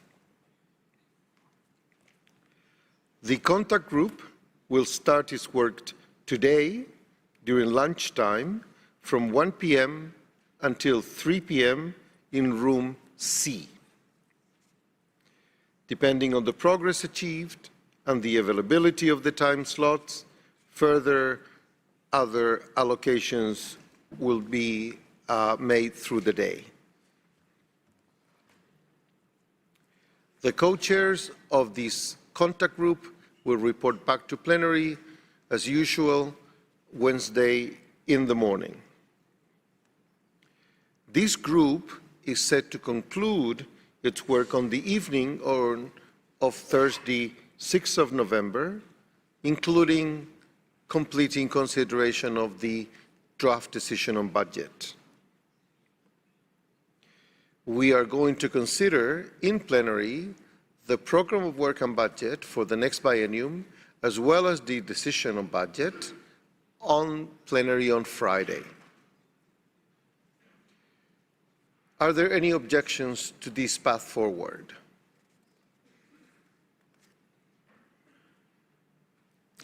Seeing no objection, we will proceed this way.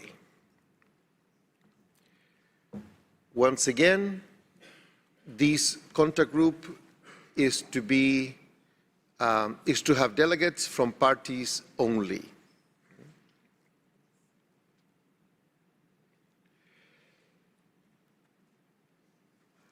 I would like to open participation to the contact group to the countries who have concluded the ratification process, but for whom the convention will only enter into force after the COP6. This is so because these countries will need to contribute to the budget for the next biennium 26-27. Therefore, these parties will participate in the contact group as observers and should be treated as observers. Is there any objection to this last point?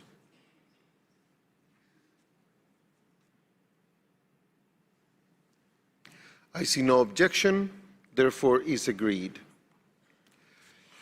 The contact group will need 2 co-chairs,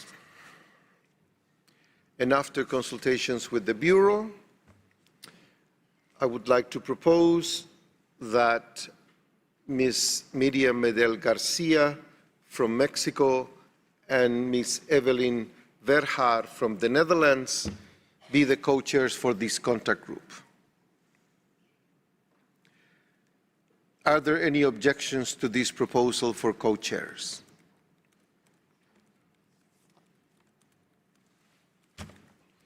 I see none, so congratulations on the easy task ahead.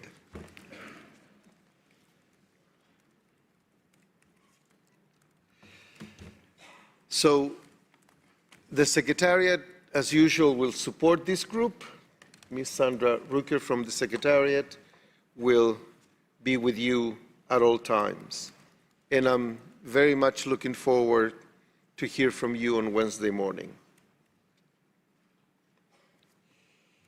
So we still have 15 minutes. We have concluded this agenda item. Let me just pause for a moment and see if we can just go straight ahead to whatever we have pending. 1 second.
All right.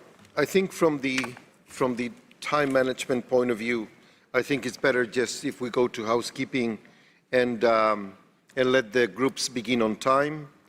And then one thing that I would like to say is that I will begin the plenary in the afternoon at 3 o'clock. And tomorrow morning, I will also begin plenary at 10 o'clock. Today, we lost 15 minutes in the morning, and we are behind. But for the sake of continuity of looking at the agenda items we have in front of us, I think it is better if we go to the housekeeping or logistical information that we need to have, and then we break to go for lunch or to the contact groups that are going to be established or are going to be working during the lunch break. So, Secretariat.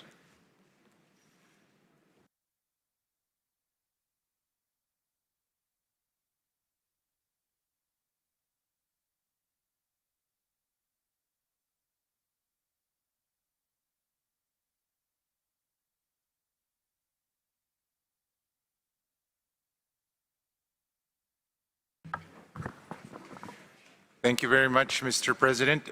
For some housekeeping notes for meeting rooms, the contact group on program of work and budget will meet over the lunchtime today from 1 to 3 p.m. in room C. The contact group on technical matters will meet from 1630 to 1800 in room A. Friends of the President on legal will meet from 1800 to 1930 in room A as well. Furthermore, for Gabon, as required, room B is available to you over lunchtime.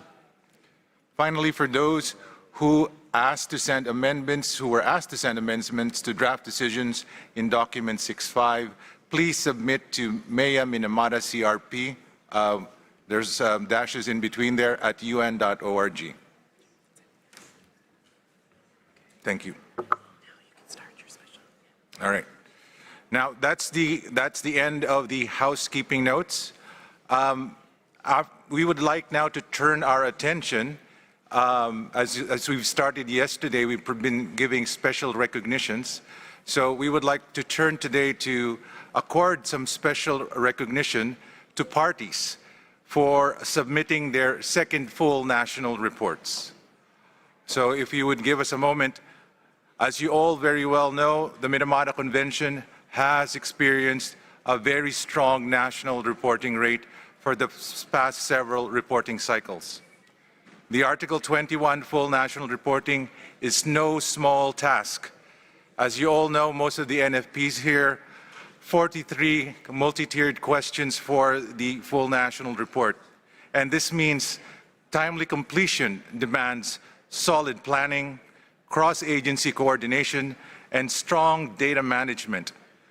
We welcome the achievements of our parties for the very strong reporting rate of 86% for the second short national report as of 31 May 2025. Today, we recognize the outstanding commitment of parties and their national focal points who have already submitted their second full national report ahead of the 31 December 2025 deadline.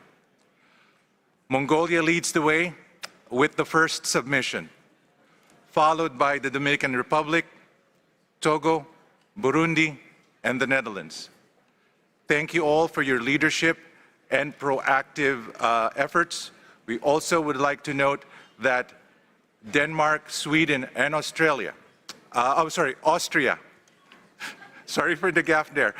You were seated close to each other. Sorry, and Austria have also submitted their second full national reports, and we accord that recognition as well to you.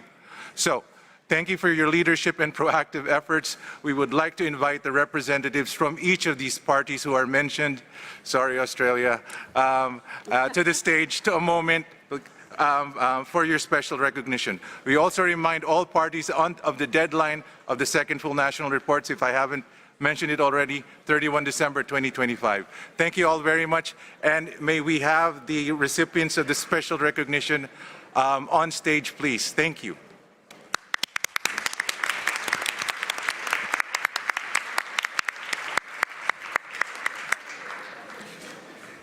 So, as they are approaching the stage, I just want to inform that in the afternoon plenary, we're going to look into item 4C in that order, item 4D, item 4F, item 4G, item 4H, and item 4I. So these are the items and the order of the day for the afternoon plenary.